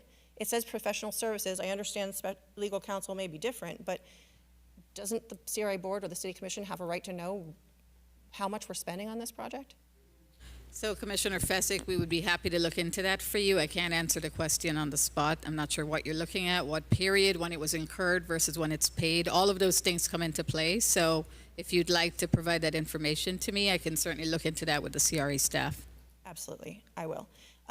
So that just has to do with the invoices. Now, I'll put this away for now because I do have some other things I'd like to speak about, and it relates to. Somebody came in here on May 14th, and it was an audience to be heard, and this man had a very, very valid question. Like multiple people did, had very valid questions, and they asked specifically about the costs of a city hall, repurposing this one, and at the time the number was not known. When I was going through my reading, I did remember that I had read that somewhere, and I did find it. So I wanted to make sure that for the record, I at least answered him based on a memo from June 13th, 2024 that Ms. Sybil, you wrote and Nguyen wrote as part of the city commission, to the city commission and CRA board. It mentions that the city hall, adding additional 42,450 square feet to the existing city hall building would cost an estimated $28 million in construction costs, as well as a temporary space of $6 million to basically house any employees that would be displaced. So that's about $34 million. So that's the answer to that question for that gentleman. And it would approximately take 18 to 24 months to complete, as per your memo. The reason why I'm bringing this up is because it also talks about how over 24 years ago, how we got to this point. And it said in the 10-year span from 2012 to 2022, the CRA invested over $48 million in capital projects in this core redevelopment area and provided local businesses with $650,000 in incentives. It goes on further to talk about the $46 million streetscape improvement project that was along Atlantic and Dixie. So to me, I'm adding that up, and that's a lot of money that we're spending. I'm not done yet. Thank you. You've asked me. I'm just trying to, Commissioner, I don't mean to interrupt, but I'm trying to get you focused on the question tonight. I understand you've got a lot of history that you uncovered, which is great, but the question tonight is really on the financing aspect. Right, and you're 100% correct, Mr. Mayor. But you know, every time I have sat here and I have waited to be able to disclose this information, and I've waited to make sure this is something that I think needs to be on record, and it's something that led me to where I am. Where I want people to understand that this is the process that we have gone through, and it is completely relevant to financials. And I would ask you again to please not interrupt me. I promise you I will move this along as quickly as I can. Thank you. I think we should call the question, Mayor. Commissioner Segerson-Eaton, that's not appropriate at this point. I'll try to make this as quickly as quick as possible. Thank you. I don't discount, I've mentioned multiple times that I don't discount the fact that there's a lot of work that has gone into this. But I would also like to mention that we are inextricably linked. This is not just about financing. This is not just about choosing public or private financing in this agenda item. This agenda item further gives authority and delegated authority to our city contract administrator, who then doesn't have to come back to City Commission or the public for a host of things. So, Ms. Sybil, I would actually ask, or maybe if any of our legal counsel would like to address this, what are we, in tonight's yes vote, suppose, what are we authorizing for our city contract administrator on top of just choosing public or private financing? I'll take a shot at answering. So are you asking if you were to approve the form documents this evening, what delegation involves going forward? I'm saying what powers are we giving you as our city contract administrator over and above just selecting private or public financing? So, Commissioner, what's typical when you are doing public financing is because you want to, market conditions are such, right? We have to strike when the iron's hot. So there's a whole process behind this. Let me just back up and explain. So you have form documents before you this evening. What I'm really asking the commission to do is to approve certain parameters that I can't exceed. So not to exceed 137 million, as an example. And in the backup, working with our financial advisor, Public Financial Management, I told you what we estimate the interest rates would be, 5.2%. I also told you what I estimated it would cost us over the 30 years, 268 million. And I also estimated what I thought the annual lease payment would be, approximately 9.1 million over 30 years. That might shift a little bit depending on how we package the certificates of participation ultimately when we go to market, but it's not atypical for us to come to the commission. It's a normal process. We come to you, we ask for you to approve those not to exceed parameters. Now, I will assure you, all eyes when it comes time, we go to a rating agency, we have to get a rating. Usually an underwriter is selected. They'll usually purchase the certificates and go market them, and they look for certain interest rates. They make sure we're raising the funding we need. Mr. Alfred is very good at his job. In terms of form documents, Mr. Berman is very good at his job. So it's their jobs to make sure that once we come to close on all of these transactions, that we're not modifying anything in the document in terms of anything significant. Those parameters are going to stay in place. That's what you're authorizing me to do in my 21 years experience with the city. That's how we've always done the financing. And again, it's because we can't keep, when the market's hot and we go to sell these certificates publicly, in the public marketplace to investors, if we had to stop and come back to the commission to ask for approvals and do all of this stuff, it could really hurt our taxpayers in terms of interest rate movement and different things such of that nature. I mean, Public Financial Management, they're in the audience this evening. They're part of the team. So again, that's where the delegation comes in, to allow us to move quickly as long as I stay within that framework box that you're authorizing me to stay within. Okay, thank you. Maybe two or three more things. The client team, as per our Bills and Sundberg invoices, there's a whole lot of research about delegation of spending powers. I think I highlighted them so I can move very quickly. Delegation of spending powers, about possible sunshine rules, what would looks like to delegate master or let me find the member committee. I'll find it exactly because I have it highlighted. But committee, we'll see, revisions requiring city approval. I want to make sure I get this right because this to me I'd like clarification perhaps from legal. Unforeseen delay. It was in the beginning one. Oh yes, thank you. Strategy meeting, review negotiation points, meeting with Eric Singer, Zoom meeting with Suzette, Claudia McKenna, Kim Briesmeister, and Eric Singer. So these were the Zoom meetings, but there was a lot of research. There we go. Management committee provisions. City's option rights, strategize regarding potential sunshine issues with management committee concept. There's lots more research, and again, I'm not going to go back and forth, but what does that mean? What does that mean from a legal standpoint? What are we? Mr. Berman? Well, from what I can hear, because you turned away from the mic several times and you threw your voice that way, management committee is not what's being used here. The management committee is an appointed committee, usually by the commission, a subcommittee that meets either in the sunshine or not in the sunshine, depending on their task, what authority they have. It's a real open-ended question, but if you'd like to go over that, I'm happy. If you'd like to meet in the office, I'm happy to meet with you or give me a call. Whatever is more convenient, we can go over it and I can look at specifically what you're referring to. Okay, thank you. I want to bring up the interaction with, as Vice Mayor mentioned, the overall and overreaching issues that I would have to agree with her, the involvement with RMA in this project, that I believe it's overreaching. We have, I want to read this small piece from the April 22nd, 2024 Economic Development Council meeting.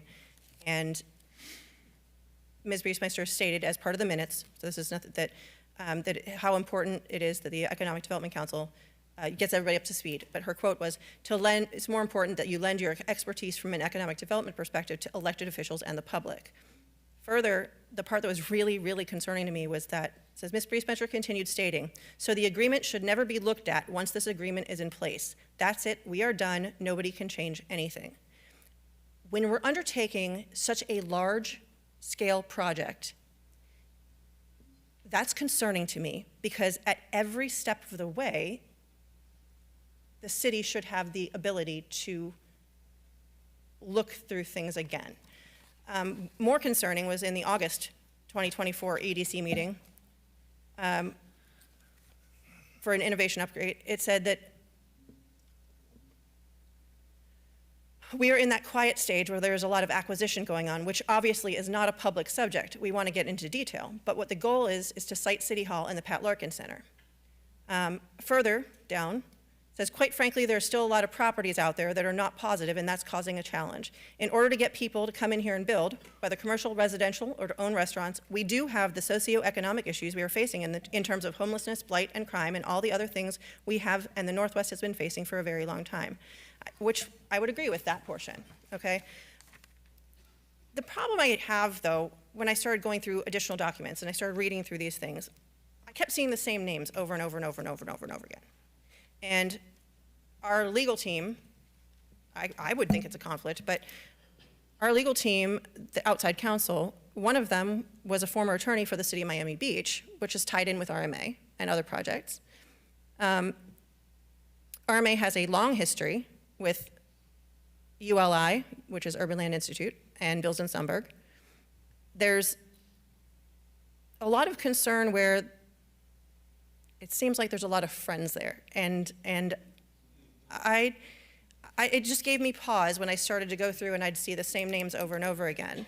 And I would just like for us to, I would have to agree that I would like to have RMA extricated from this project should we move forward, because I don't believe that this has been serving us well. From what has been expressed to me from many different entities, is that we are essentially certain city it has been expressed to me that certain city management or certain staff doesn't make a move without approval from Ms. Briesmeister. Now, I'm not sure if that's true or not. It's just a sentiment, possibly.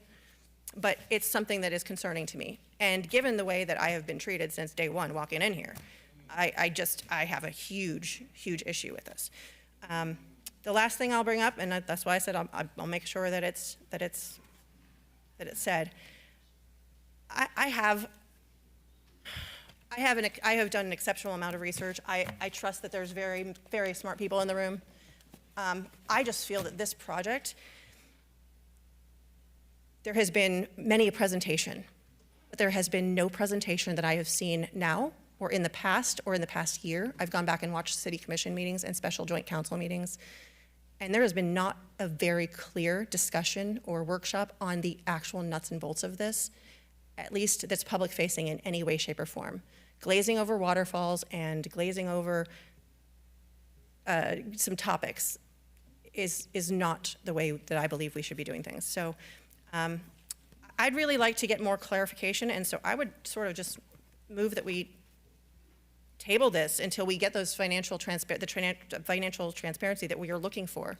And I would like a full audit of some of these potential conflicts before we move forward, because that's what the residents are asking. They're concerned about how much money we're spending, how we're spending it, and this delegation of authority is just mind-blowing to me, especially when we've had so many people working against us. So I would like to make a motion that we table this and come back to the May 14th idea, where we discuss all of the things, have all of the nuts and bolts on the table, and let's get these things right. Now, I would support this and this only.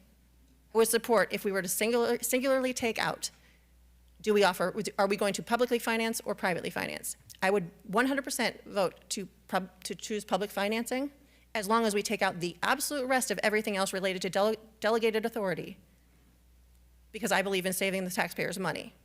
But I do not believe that for somebody who is our contract administrator, who failed to tell us that, even notify us who our referee was, who failed to tell us when and it was not that far away and slipped your mind, because we were supposed to do it by the 31st, but he was not actually appointed until March 27th. To fail to answer questions at the last meeting related to marketing and give me roundabout answers. And third, to not disclose the fees to the CRI Board or City Commission, which essentially is informing taxpayers. I don't have confidence in your ability to handle these many millions of dollars without some sort of transparency or some sort of checks and balances in place. So again, I'd like to make a motion to table this until we can get that transparency and get that oversight. A second. Okay, it's been moved and it's been, ladies and gentlemen, please. It's been moved by Commissioner Fessick that we postpone this item until some, Mr. Berman, can we postpone it until something No, it has to be postponed to a date certain if we do it, number one. Number two, it could impede, by postponing this and not moving forward with this tonight, it could well impede our ability to take advantage of the public financing in terms of the timetable. I'd yield to Ms. Sybil on that, or to our outside counsel, but we need to make that decision and either move forward, and we could lose that ability by postponing this, and it needs to be postponed to a date certain. So, Mr. Fessick, that's Well, I would say I would ask, since there's multiple people involved in this, I can't arbitrarily choose a date. Mr. Harrison or Ms. Sybil, what do you think would be an appropriate amount of time for you to get the information that I believe Vice Mayor? Mayor, I'm sorry, I didn't mean to interrupt you, but let me just continue the thought based upon what you just said. Everything in this ordinance, all these terms and conditions that you're requesting some be removed, have to be in there. This was done by our expert outside bond counsel. These are all the things for us to move forward and use the public financing and certificates of participation. These are the things that must be in there. That's why it was so long. And we cannot start piecemealing this ordinance and take out this and that and everything else. We can report to you, we can show you everything. And I do want to correct one other thing, if you'll allow me, Mayor, very briefly. Yes, Mr. Berman. Because it was put on the record that the city attorney never reviewed. I looked at, everything in all these agreements have no place for the city. These are form agreements. These are not the final agreements. These are the form of the agreements that we will use, that you're approving, would be approving, I should say, or we hope you approve, some of us, tonight. And these are not the actual agreements. Any final agreements will have the city's actual signature page with my review, with my sign-off as to form. So make no mistake, I didn't want that to impair any vote that takes place. So these are and they're listed, forms of master trust agreement. They will be executed in these substantially similar forms without any major changes. These are just forms. That's why it's not on there. So I just wanted to make that clear. Thank you. Yeah, I wanted to make sure. I don't think I said that. Wasn't you? Okay, I was like, I didn't want to. The comment was made, and I wanted to make sure the record's clear that when the agreements are done, they will have been reviewed by legal. Got it. Very Thank good. you. Thank you, Mr. Berman. Thank you for that. So Commissioner Fessick, it's your motion, so. Yeah, so I it needs to be was a going date. to, thank you. So I was going to give the opportunity to Ms. Sybil and Mr. Harrison to offer a time frame that would be acceptable. May I make a suggestion? Yes, sir. So this is on for first reading tonight. Second reading will be June the 10th. So we will make ourselves available to you at your convenience anytime between tonight and June 10th to answer any questions that you might have. Okay. We have, Ladies and gentlemen, please. Thank you. Go ahead, Commissioner Fessick. we have had, I keep seeing it on social media. How many meetings have we had about the new downtown? I just, when we know, and this is something that's repetitive, Mr. Harrison, when we know as staff and as a body that we have to come up with a vote, and it's well documented that we have to make a decision, and we're asking for information regularly, it would be in the city's best interest to actively provide that, rather than asking us to go through the piles of things that were delivered and decide to pick and choose what we were going to ask for. So How in the world are we supposed to know I'm not- everything that you come up with tonight on answering those tonight before you? We can't know that unless you communicate it to us. correct, and I You have not done that. I have asked many questions related to this, and and then I've requested emails, and my requests are well documented. Okay, so I'm putting it on the record. We are inviting you to come into our office. We will sit with you and go over every detail that you have a question about. I appreciate that, thank you. The problem is that I don't trust in, after reading through so much, I don't have faith or trust in some staff's or consultants' ability to tell me the right information, because I have found it otherwise. So it's a trust issue for me, and I'm really trying to get the right answers. Ladies and gentlemen, I'm going to ask you to please be quiet. Let Commissioner Fessick speak. Thank you very much. I appreciate that. I will be happy to get a list of all of the things that I would like together for you. And I will get that to you no later than, I'm going to actually take a couple days off, and I'm going to get that later to you no later than next week. But I would like to say, let's just say the motion. So I think it was said last time we needed to have time to notice it, meeting. Is that correct? No, that was in reference to the infrastructure bond. Okay. So how much time do we need? Would we be able to do it by by the next meeting, June 10th? Yes. So you'll be able to get all the information we have by the June 10th, as long as I provide the list. I'm not sure what you're going to ask Right. for, so I can't just open-ended promise you here without knowing exactly what it is that you're going to be asking for. Correct. So this, all right, so I'll just say to the special meeting, my motion will be to move this to 2 weeks to June 10th. Motion to move this item. So that gives us time to get the information. It's already going to be on the June 10th agenda. Right, so as a first reading, So your motion is to postpone the first reading to our next meeting of June 10th? Yes. Okay, so there's a motion on the floor to postpone this item until our meeting of June 10th. It's been seconded by Commissioner Perkins. Discussion on the motion. Well, I mean, I'd just like to point out that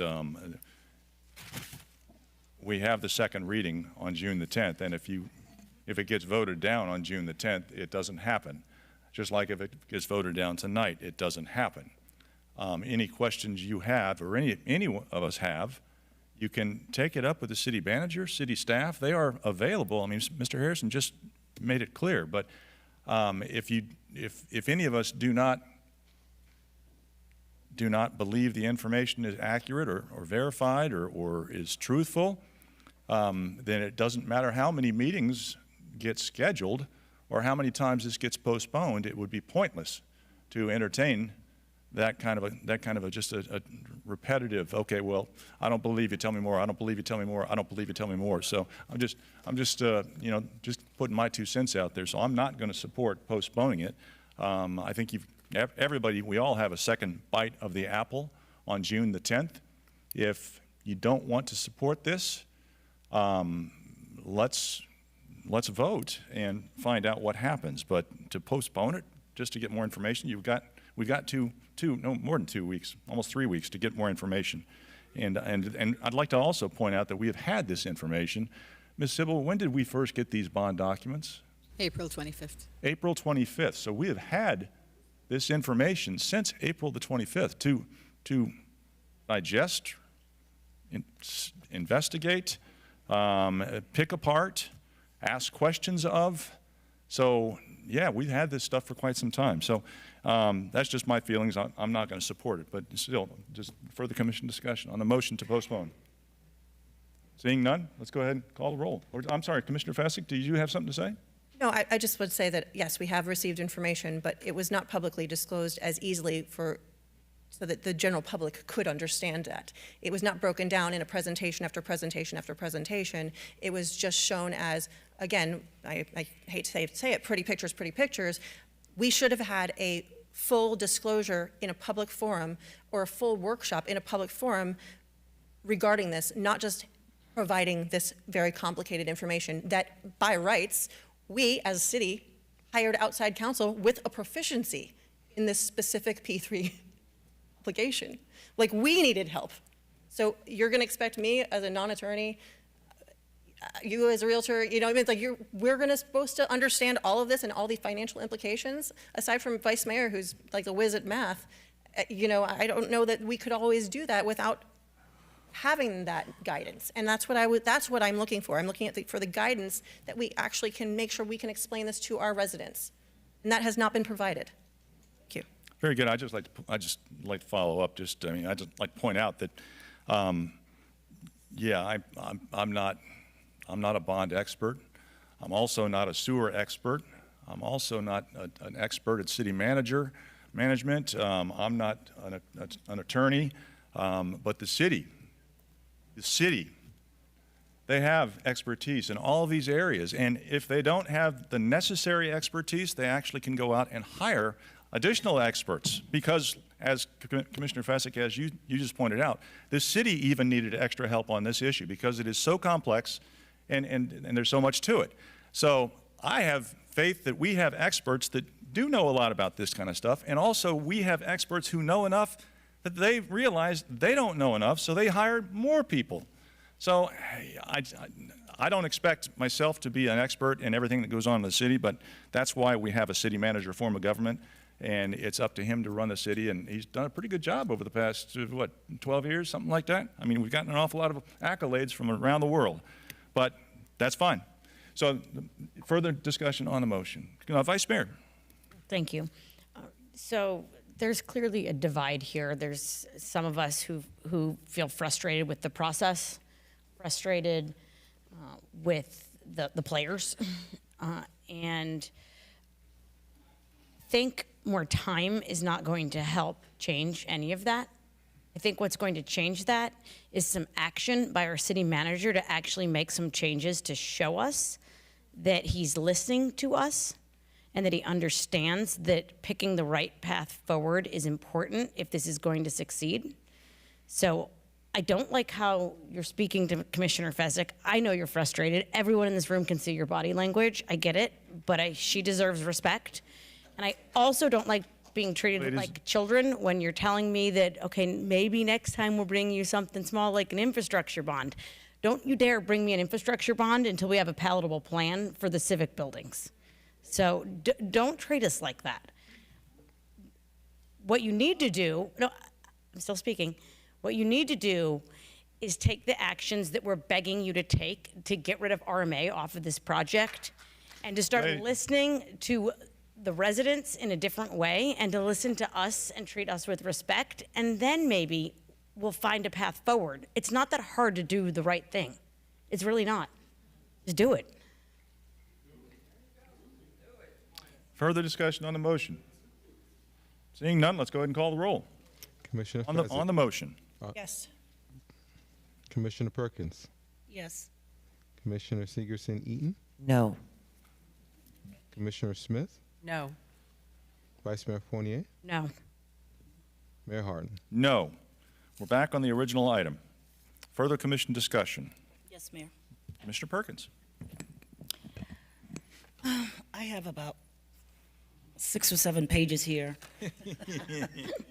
That's funny. We love you. And I'm not going to go through all these pages tonight because some was left from the last meeting that I didn't get a chance to speak about. I can say that this project has caused so much division and confusion in the Northwest. And it's simply because of the way the project was started, not including the district commissioner in the project. Then we have our city manager that I feel, has given power to so many people to do whatever they like in this city. So it does not make us look good. If I was living in another state and I was trying to decide on whether I wanted to move to Pompano, based on these meetings, I would move to Pompano because I can see what's going on in their city by watching it on television. So what has been allowed to happen to me as a commissioner is for certain people to be hired by the city manager to come after me, an elected official that was born and raised in Pompano, went to school at Coleman, Sanders Park, Pompano Middle, graduated from Pompano High School, and living in the same house I was born in. I've never seen this city so divided because of this project, and in my mind, this project is money and economics. That's the way I see it. I don't see this project enhancing the Northwest, helping the Northwest, and I definitely don't see it as generational wealth, as some see it. So I understand that there are meetings being held. How can we go after Commissioner Perkins? How could we make her look bad on the camera? So there are meetings about me, and as I've stated to so many before, I'm still focused on, and I will continue to fight for the Northwest. I have no financial gain in this, but my stance is I have people that open the door for me, and I still stand on their shoulders that are dead and gone, that taught me my values and what this city means to me. So because this project comes along, I'm still dedicated to my district and the Northwest. And I still love Pompano. That's one thing we all have in common, is that we all love Pompano. But I have never seen anyone attacked the way I am. And everybody has seen it. Everybody's taken turns. But I'm not bothered by it because I know what I stand for. All the disruption that goes on in the meetings or whatever, oh, we're going to call her out. Well, if you get in my space, you're going to have to call me out because I don't get in anybody else's space. I don't do that. So we will go down in history. I would say the city manager will go down in history as one that divided this city, because I've never seen it divided like this. Never. And I know it's funny to you, but when you're a leader, I'll never forget something Alcee Hastings said to me, Congressman Alcee Hastings said to me when I said to him, I'm going to run for office. He said to me, Beverly, when you run for office, I think it's a good thing, but his exact words, you're going to piss some people off, and you can't make everybody happy. And I looked at him, and I'm like, see, all the wisdom you have, and that's all you can offer me? I wanted more, but that's what he wanted me to know. So it's not that I've pissed people off with this project. It's just that you all have excluded me from the project, and you brought me in at the end after everything was put together. So now I got to meet with the developer to find out what can we, my district, get out of this deal to help improve a slum and blighted and dilapidated community. What can I get out of this for us? We still have schools that need help. We still have the shootings. We still have the drugs, the hanging on the corners. We still have the little corner stores. All of that is still taking place outside of this project, as I've stated before. But when it comes to this project, I've made it very clear, and I'm a very good listener when it comes to the residents. I know I have, approximately 19,000 people in my district. I could tell you who everyone is. Everyone. Who's who, what's what, and they didn't tell me. I just watched their movement, and I know.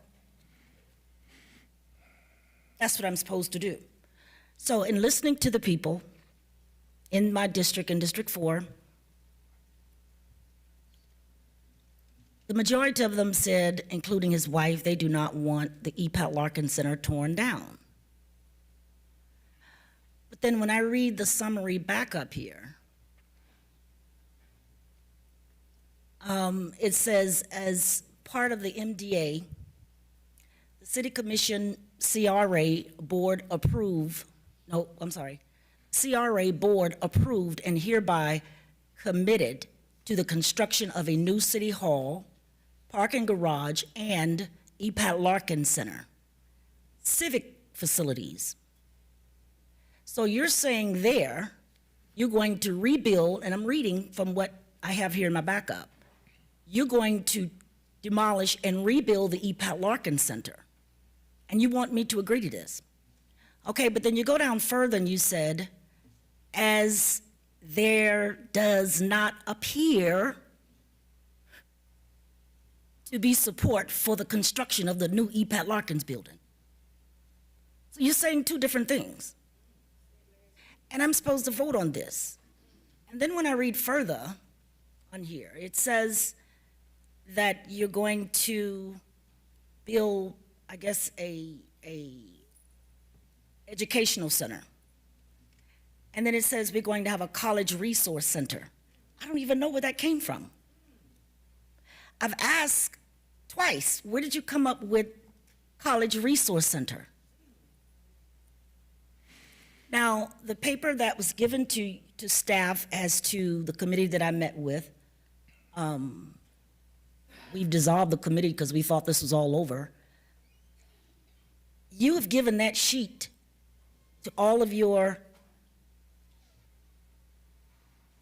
consultants. They're going all around Pompano with this, that me and this group put together, without my permission. And they're displaying that. So the group that I met with said that we wanted a college or university satellite campus branch so that people can come into this facility and take college courses.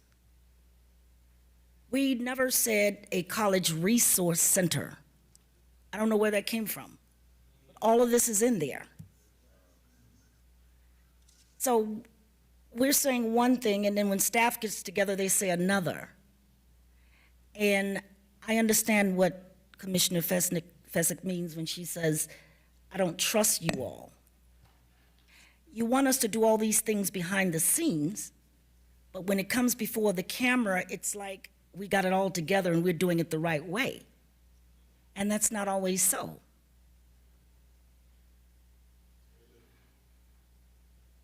When you're in a leadership position, you cannot make everybody happy. You just got to do the right thing to bring people together. Some people you can and some people you can't. I want this project to work. I want something to happen on those 75 acres. Something that will benefit everybody, even the people on the beach. This doesn't even benefit the people surrounding it. And I've said that over and over and over again. This group that I formed, we met with the master developer. I think Suzette said 6 months. I think it was almost a year.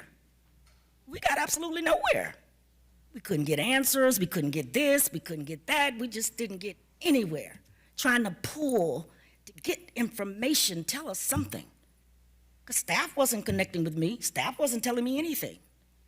Staff was like, okay, we're gonna hire this person, that person, that person, and the people you hired knew more what was going on with this project than I did. And they still do. They know so much now, they're meeting about me. And I'm still focused on what I was elected to do. Fight for what's right in the district to improve it. So I know this is about financing City Hall. This is City Hall movement. This is how y'all move. I know your movement. Let's go with them with this. Okay, pass it for the first reading, and then the second one, we'll be ready for them when they come. Because see, the difference in you all and me is that I'm one person, and I'm working against a whole system. One person, a whole system. When you all enter that building, that 4-story building, tomorrow, you will all sit around a table and strategize and meet. And I have to think, how can I get something out the deal for my district? And you all are all around the table.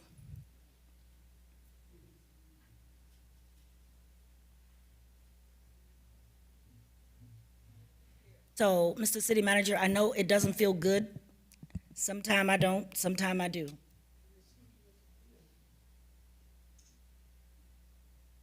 But I cannot vote for this the way it's written.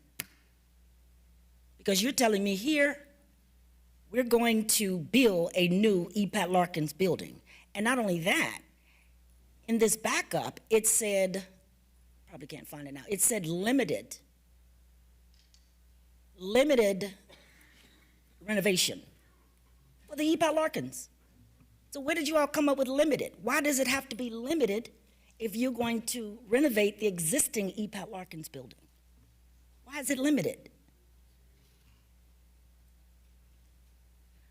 When it comes to something in the Northwest, we know that you build boxes because you've shown us that, and we experienced that because they're there, those two buildings, the 731 and the Senior Activity Center. They're just too small.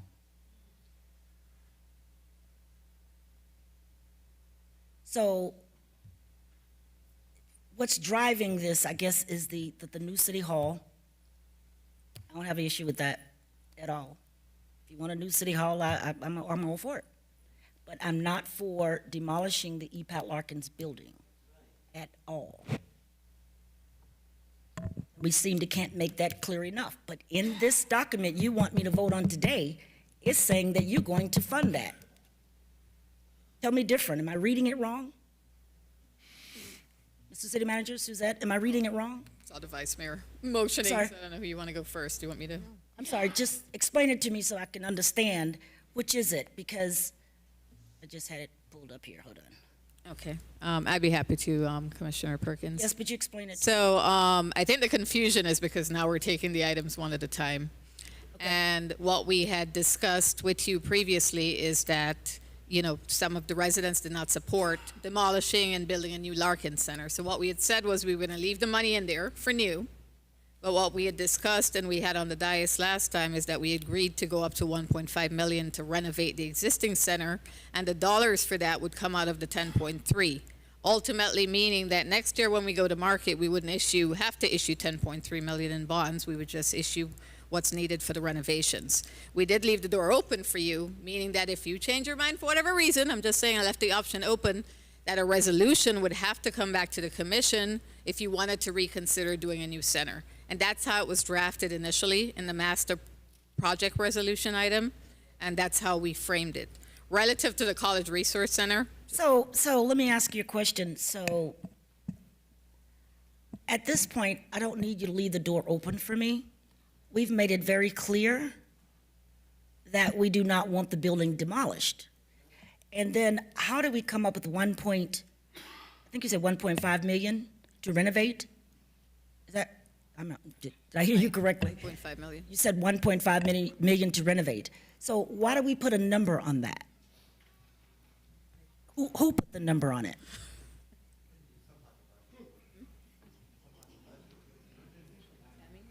$1.5 million, you The said, to first renovate? CIP manager is here, Commissioner, but I know she worked on that language, and one of the things was Class A space, so we put that language in there, meaning that Class A improvements, I should say. So we came up with the 1.5 million, not to exceed. A lot of going back and forth here, so I'm trying to figure out where the number came from. I can't remember if it came from Miss Good or it came from, is it from Tammy? Okay.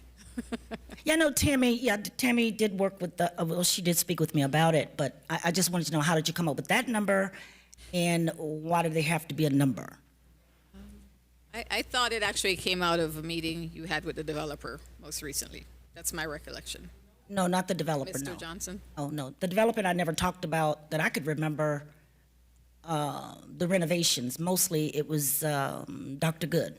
Yeah, because I don't know if you recall, we initially had 900 and something thousand when we presented a couple of weeks back. And my recollection is there was a recent meeting with Phil and yourself again.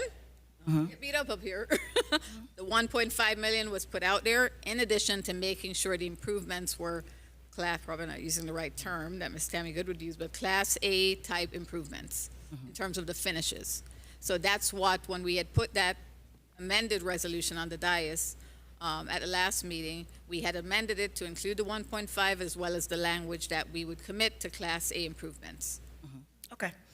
I'm not going to, that was just one page, really. Okay, I'll give somebody else the floor. I won't guard it. I can come back later. Okay.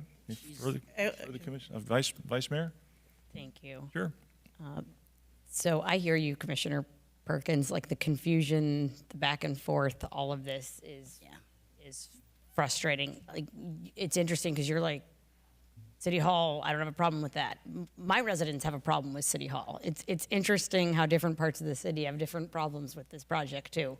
But I think what I keep hearing from residents and you and everyone is we have a lot more work to do. What we have been working on is this plan that was forced down our throat by certain consultants for the last decade. And we're trying to fit this peg into the wrong size shape hole. And it's not working.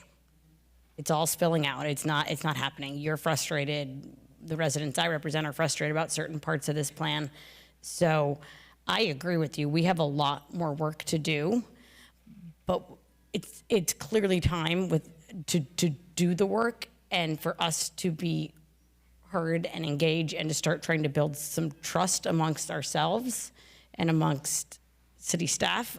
And I put that on our city manager to figure out that path forward. And I know that's a difficult one for some of us, but we need more transparency.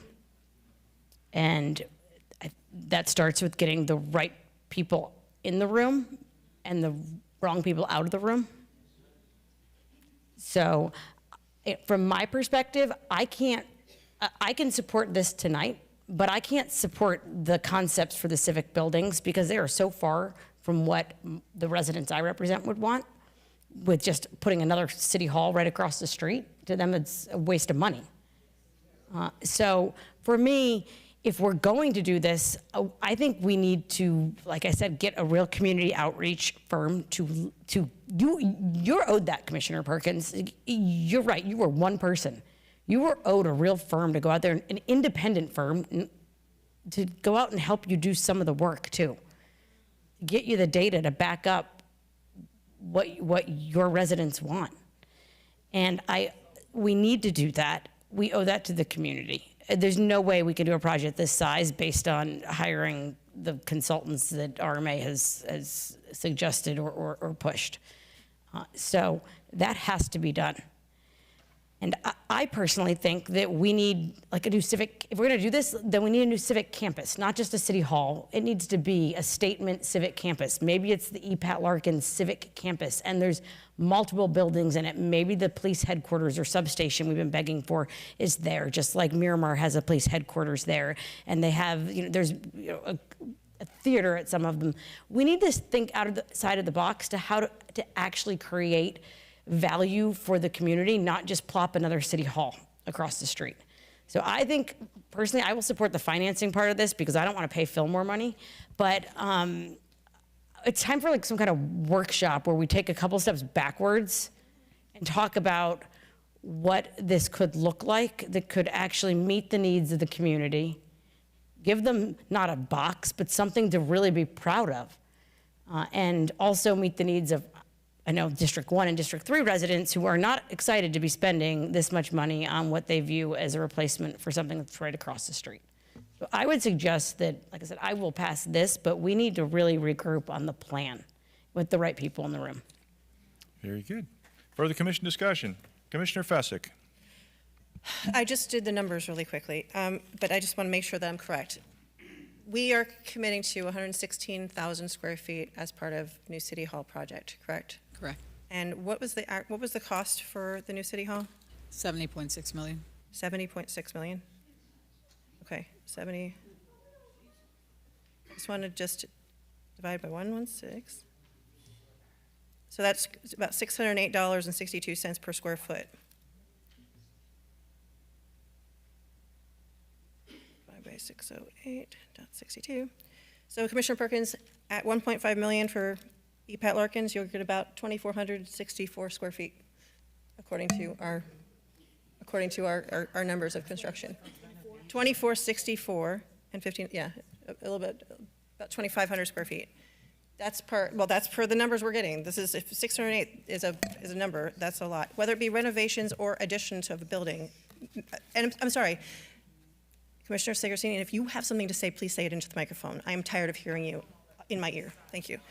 I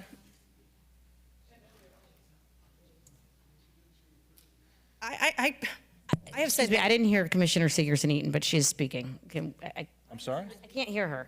Hear who? Commissioner Eaton's speaking. You don't hear her? No. Well, it's You got really hard to good hear ears. what's I'm going on sorry. over there. I There's so don't. much I didn't hear. chaos. Yeah, she definitely. I mean, there's a lot going on, but I can't hear it. Thank you, Vice. Yeah, I could hear it, and it was, comments like unbelievable or something negative or derogatory towards either. Okay, Commissioner Fessick, can we, let's get back. I am trying to get back to this, which is why I didn't like being interrupted. Okay, so I agree with Vice Mayor. Listen, we are being, I want to just make sure that I am very upset with the way this is. I feel like we are, I've said it before, between a rock and a hard place. And I think that we do have to, that the districts of, the residents of the Northwest District specifically have been promised something for 30 plus years, and they have not gotten the value out of those promises. And they absolutely deserve the best downtown that is inclusive, or the best neighborhood, or the best upgrades and improvements, including in public safety, that we can possibly give them. And this plan does not serve those needs. I know I could stand here and vote yes today and change it up. Like I said, I am all for working with Roca Point one-on-one. I am all for us using public financing. I'd like to ask a question, though. If something happens and this does not go forward, then automatically we just go to private financing, correct? Yes.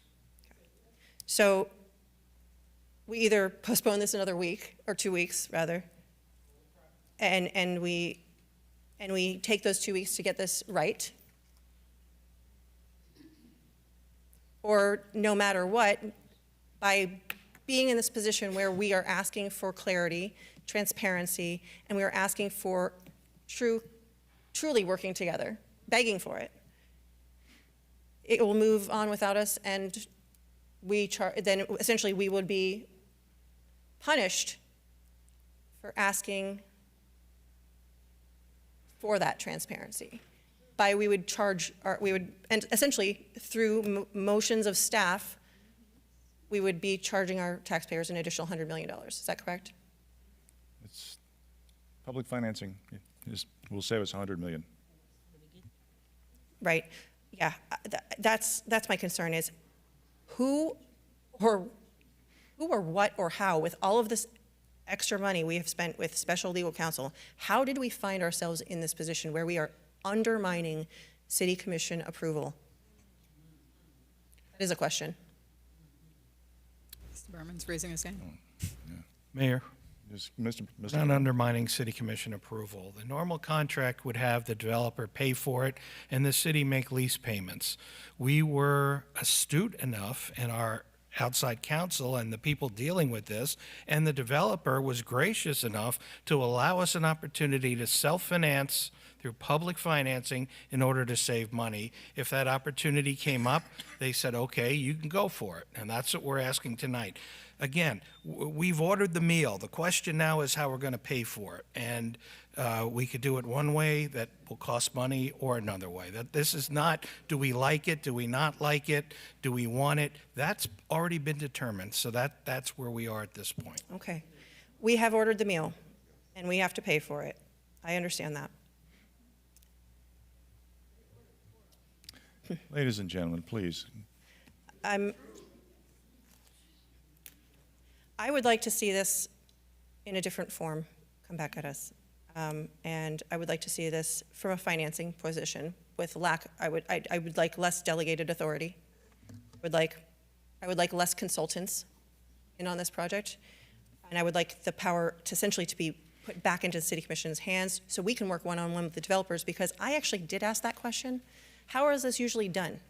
It's usually done, by the way, and this came from having multiple conversations. In any other project, the commission and the developer work hand in hand with city staff, so city manager and the commission, they work hand in hand with the developer to create the project. This is not something that is normally done in this manner where everybody gets told what we're doing, sold on what we're doing, or attempted to be sold on what we're doing, and then we're now, our hands are tied. You know, I struggle here because I vote first, right? And so I do not support this in its current, I know we have to pay for it. I do not support this in its current thing, but we're standing on the brink of approving a $268 million obligation that's going to shape our city's future for decades. And we are doing so under a cloud of ambiguity, manipulation, and deeply, deeply concerning conflicts of interest. This project has been aggressively pushed by city staff, CRA staff, city management, our consultants, so just staff all over. And the team, if you will, is overwhelming. The way this has been handled has repeatedly sidestepped full transparency. It's undermined informed consent, misrepresented, I believe, some legal and financial consequences that we may have. And I'm very concerned that it may or may not be a breach of some fiduciary or ethical duties to this body and to the public. I don't know the answers to those questions, but that's why I'm asking for the transparency. I will reiterate that I believe at the heart of this is a consultant firm that we should sever ties with. I believe that Redevelopment Management Associates has absolutely infiltrated the city over decades. And this firm, while serving as consultants to us, has embedded itself into nearly every layer of planning, financing, communication related to this deal, despite known financial and personal interests. This is not guidance. This is not guidance, and this is my opinion. This is not guidance, it is influence. And it really, really reeks of conflict. When you add to that our advisors or different councils and committees, where every other committee, by the way, every other meeting board, advisory board, our minutes are posted. So we have an economic development council where we have numerous members also with unexamined ties potentially, or undisclosed ties to the two beneficiaries of this proposal. And I just have to ask, like, how can the public trust in this process when the lines between advocate and investor are just so blurred? So on this body, we've been forced into a false binary. If we vote yes, we will sanction a flawed and manipulated process. We vote no, and we will allow staff to carry this through anyway, without oversight, and at a cost of an additional $100 million to taxpayers.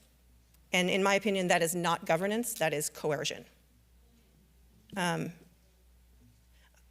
was elected to protect the District 1 residents, but also I took an oath to do what I felt was in the best interests of the city.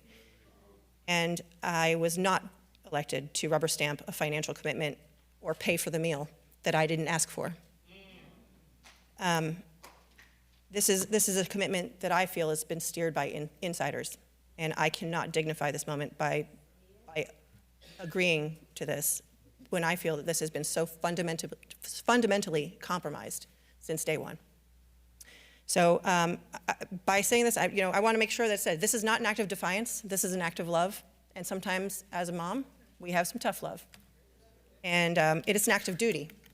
And I take that duty seriously. So I'm not trying to avoid accountability, I'm trying to demand it.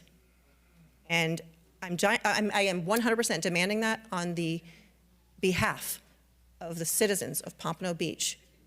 And I will not support this today as in its own fashion. Thank you. Very good. Further commission discussion. Commissioner Smith, ladies and gentlemen, please, ladies and gentlemen, let's continue with the meeting. Commissioner Smith. Well, first off, we've had a lot of public meetings, and we've had a lot of input and workshops. And I feel that we have had a lot of public input in those workshops and in those meetings. And also, every time I read an agenda item that I have questions on, I study my agenda, I nitpick it just as you are, But my questions, I submit my questions in writing to the city manager, and I always get an answer. But I always do it in writing, and then I know what I've asked, and I also have a trail for what I've been answered. When I come to this meeting, I'm studied, I'm ready to discuss, and I'm ready to vote. So I might not have been here in the previous commission when this was decided on, but I'm up to speed with what we have to vote on. And I also feel that RMA, if it wasn't for RMA, we wouldn't have the beach development that we have today. So I'm ready to vote, and I wish we could call the question, but I'm ready. And my vote, you know what my vote is. My vote is yes, let's move on. Ladies and gentlemen, please. Commissioner Seegers? Thank you. Commissioner Smith, you're done? Okay, Commissioner Seegers and Eaton. Okay, so, yeah, I'm going to support the public financing because I think we need to save the taxpayers that $100 million. It's a no-brainer. So are we going to get a choice like we do sometimes? Are we going to say public financing or private financing, or how is this vote going? It'll be a straight yes or no vote to approve the public financing. Yes, okay. That way the votes will be recorded, those who I support the public financing versus those who do not. So, I don't know, one point, but that's all I have to say. And I'll reserve my time, though. Thank you. Very good. Further commission discussion? Okay, well, let's wait for commissioners. So let's take a 5-minute recess. There. Wait for Commissioner Perk.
Go ahead and call this meeting back to order. Thank you. Any further commission discussion on the item? Oh, wait. We're waiting for Kervin. Uh-oh. Kervin believed the 5 minutes. I'll just take this opportunity, Mayor. Well, hold. Yeah. Push both of you. I'll show you. We're waiting for Kervin, right? Okay. No worries.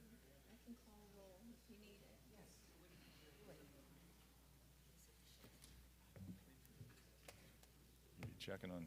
Do you want Brittany to call the roll? Do we need to wait for Kervin, or? Okay. Well, Commissioner Fasick wants to say something. Okay, Commissioner. I would just like to ask one final question.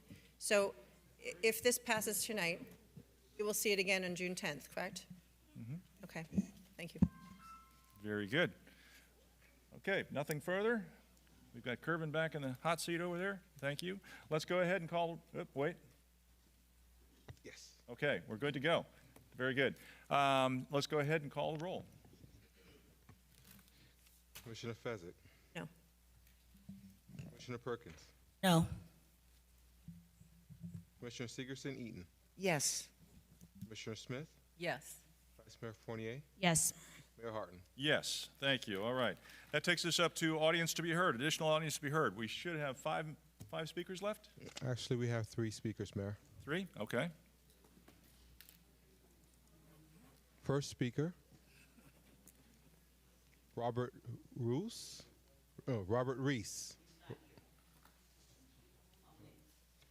Next speaker, Elua Soto.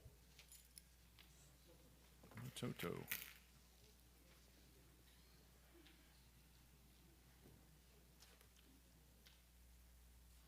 Just name and address for the record. Please limit your comments to 3 minutes. Elua Soto, 1641 Northwest 15 Court. Could I ask, ma'am, could I ask you to pull that down a little bit so we can hear you better? Thank you. Elua Soto, 1641 Northwest 15th Court. Yeah. Okay, I'm here with, my concern is, I'm very concerned about my commissioner. I mean, working, I barely have time to get to the meetings, but I will be from now on because what I'm told and what's out on the street, I don't live on the street, but what's out there circulating by people that don't really understand the dynamics of what's happening here. And then when they do speak or see the commissioner or find out what's going on or what's happening with other neighbors, I hear my commissioner is being bullied. I hear my commissioner is being forced into all kind of things. Well, let me go back. Change, first of all, change is not bullied. It is not forced. It is not rushed. It is not stolen. It is not wasted, nor is it comes with wool pulled over a person's head. Change comes with unity. Change comes with effective communication. Change comes with straightforwardness. It comes with forthwith. If you don't understand what I'm saying, you have to be truthful. You have to be honest. You have to, it has to be, when you're planning, it has to be planned well. It has to be affordable, and you have to be knowledgeable about whatever it is you're trying to bring up to the people. You have to have a concernness and a love for each other, as well as the people in the community, and that's Ms. Perkins. Okay, what I feel and what I've heard and what I hear on the street is my commissioner is being bullied. My commissioner is being threatened. That concerns me because since a child, I've been here almost 60. I've been here since birth. I've never heard of a situation where a city councilmen, supposedly, and women on the board here, right here, it's just the behavior. You're talking about professionalism. I'm not hearing it. I'm not hearing it. I'm not hearing it. To be threatened, to be bullied, and then to have a paper going, a letter going around. The wrong person get that information. Something happened to her. Somebody's gonna be accountable. I hold you accountable. Because if the wrong people that don't understand what's happening, they get the wrong information, they get the wrong word, something happened to her, or something happened to another one of somebody else's name that was on that paper. Thank you, ma'am. Somebody's gonna be held accountable. This day. Thank you, ma'am. This hour. Ma'am, I'm going to have to ask you to cease. Thank you. Take note. Thank you, ma'am. Next Appreciate speaker, your Colleen Duncan.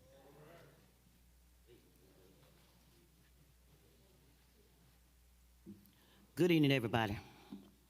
My name is Colleen Duncan. Everybody know me by the name of Miss Smoke. I'm going to tell y'all something. Miss Duncan, It's a public hearing. I'm speaking now. well, we can't, the public doesn't hear you if you don't speak into the mic. Y'all do hear me. Well, y'all see my face. Anyway, what happened the 14th, BSO did a fine job. But that nigger, I'm going to say a nigger, he got up there and on lies. Beverly ain't touched Run the E. Miss Duncan, I'm going to ask you to cease. Like I say, We don't. okay, let me finish. Don't stop me now. Okay. So just like I say, shut up. Be I'm sorry, Like Miss Duncan. I'm going to like ask. I say. I'm going to ask you to be respectful. I'm a respectful.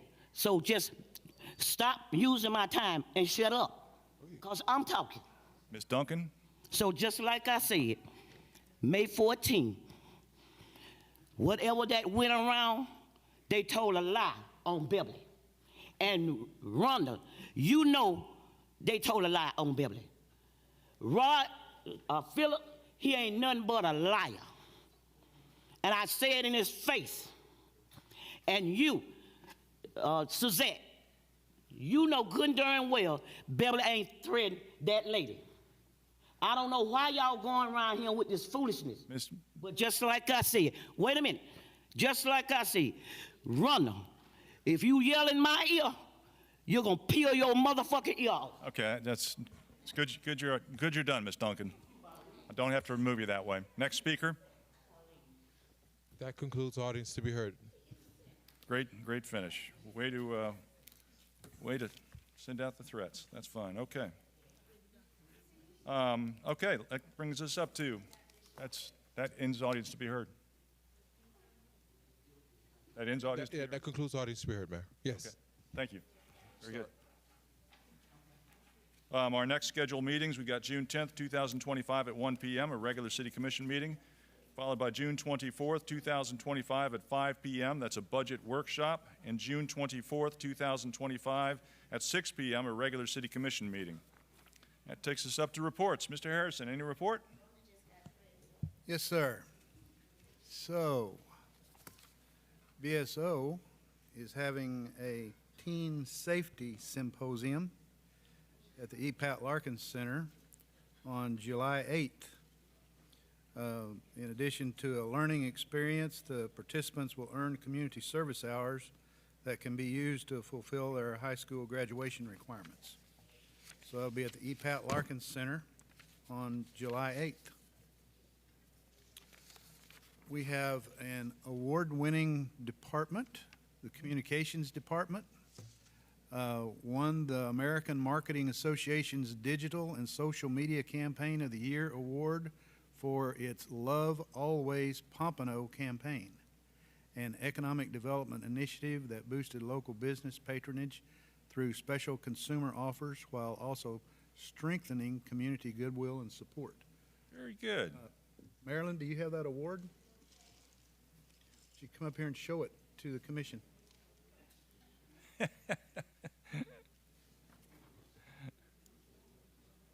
right. All right, very good. Nice work, yes. That's a nice one. Award-winning department, all right. Congratulations. All right. So, did you guys get a photo? Have Nguyen take your picture up here by the podium.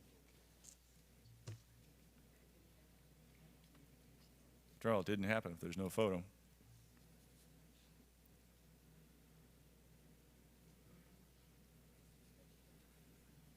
Captain Torres, can you stand, please?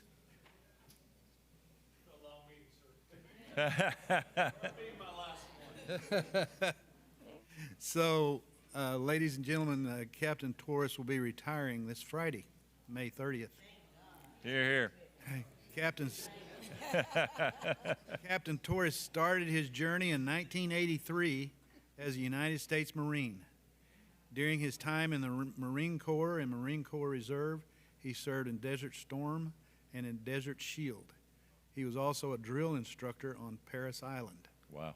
In 1996, Captain Torres joined the Ogle County Sheriff's Office in Illinois. In 2001, Captain Torres joined the Broward Sheriff's Office. During his time at BSO, he was in Road Patrol, Robbery Apprehension Team, Highway Unit, Robbery Detective, Homicide Detective, Road Patrol Sergeant, Criminal Investigation Sergeant, Marine Patrol Sergeant, Executive Lieutenant, Area Captain, and Assistant Chief. Most of his career was spent in the city of Pompano Beach, and he is finishing his career where he spent most of it. He's been a significant part of the Pompano Beach command staff, and he will be missed. Absolutely. Let's give him a hand. Yes. Great job, great job.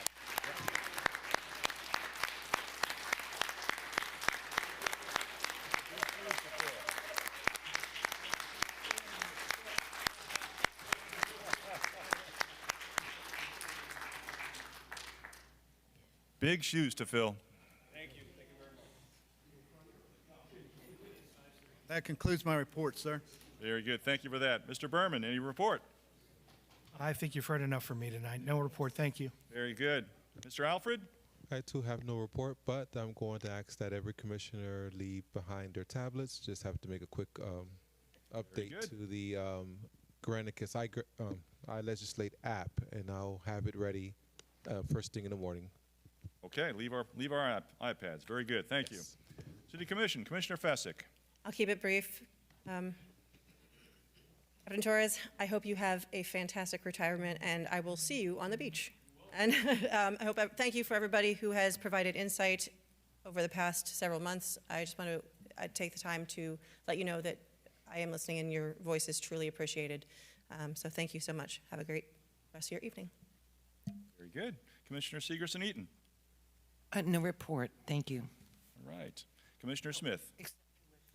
Except to wish Captain Torres farewell. Very good. Commissioner Smith? You know I have to say something.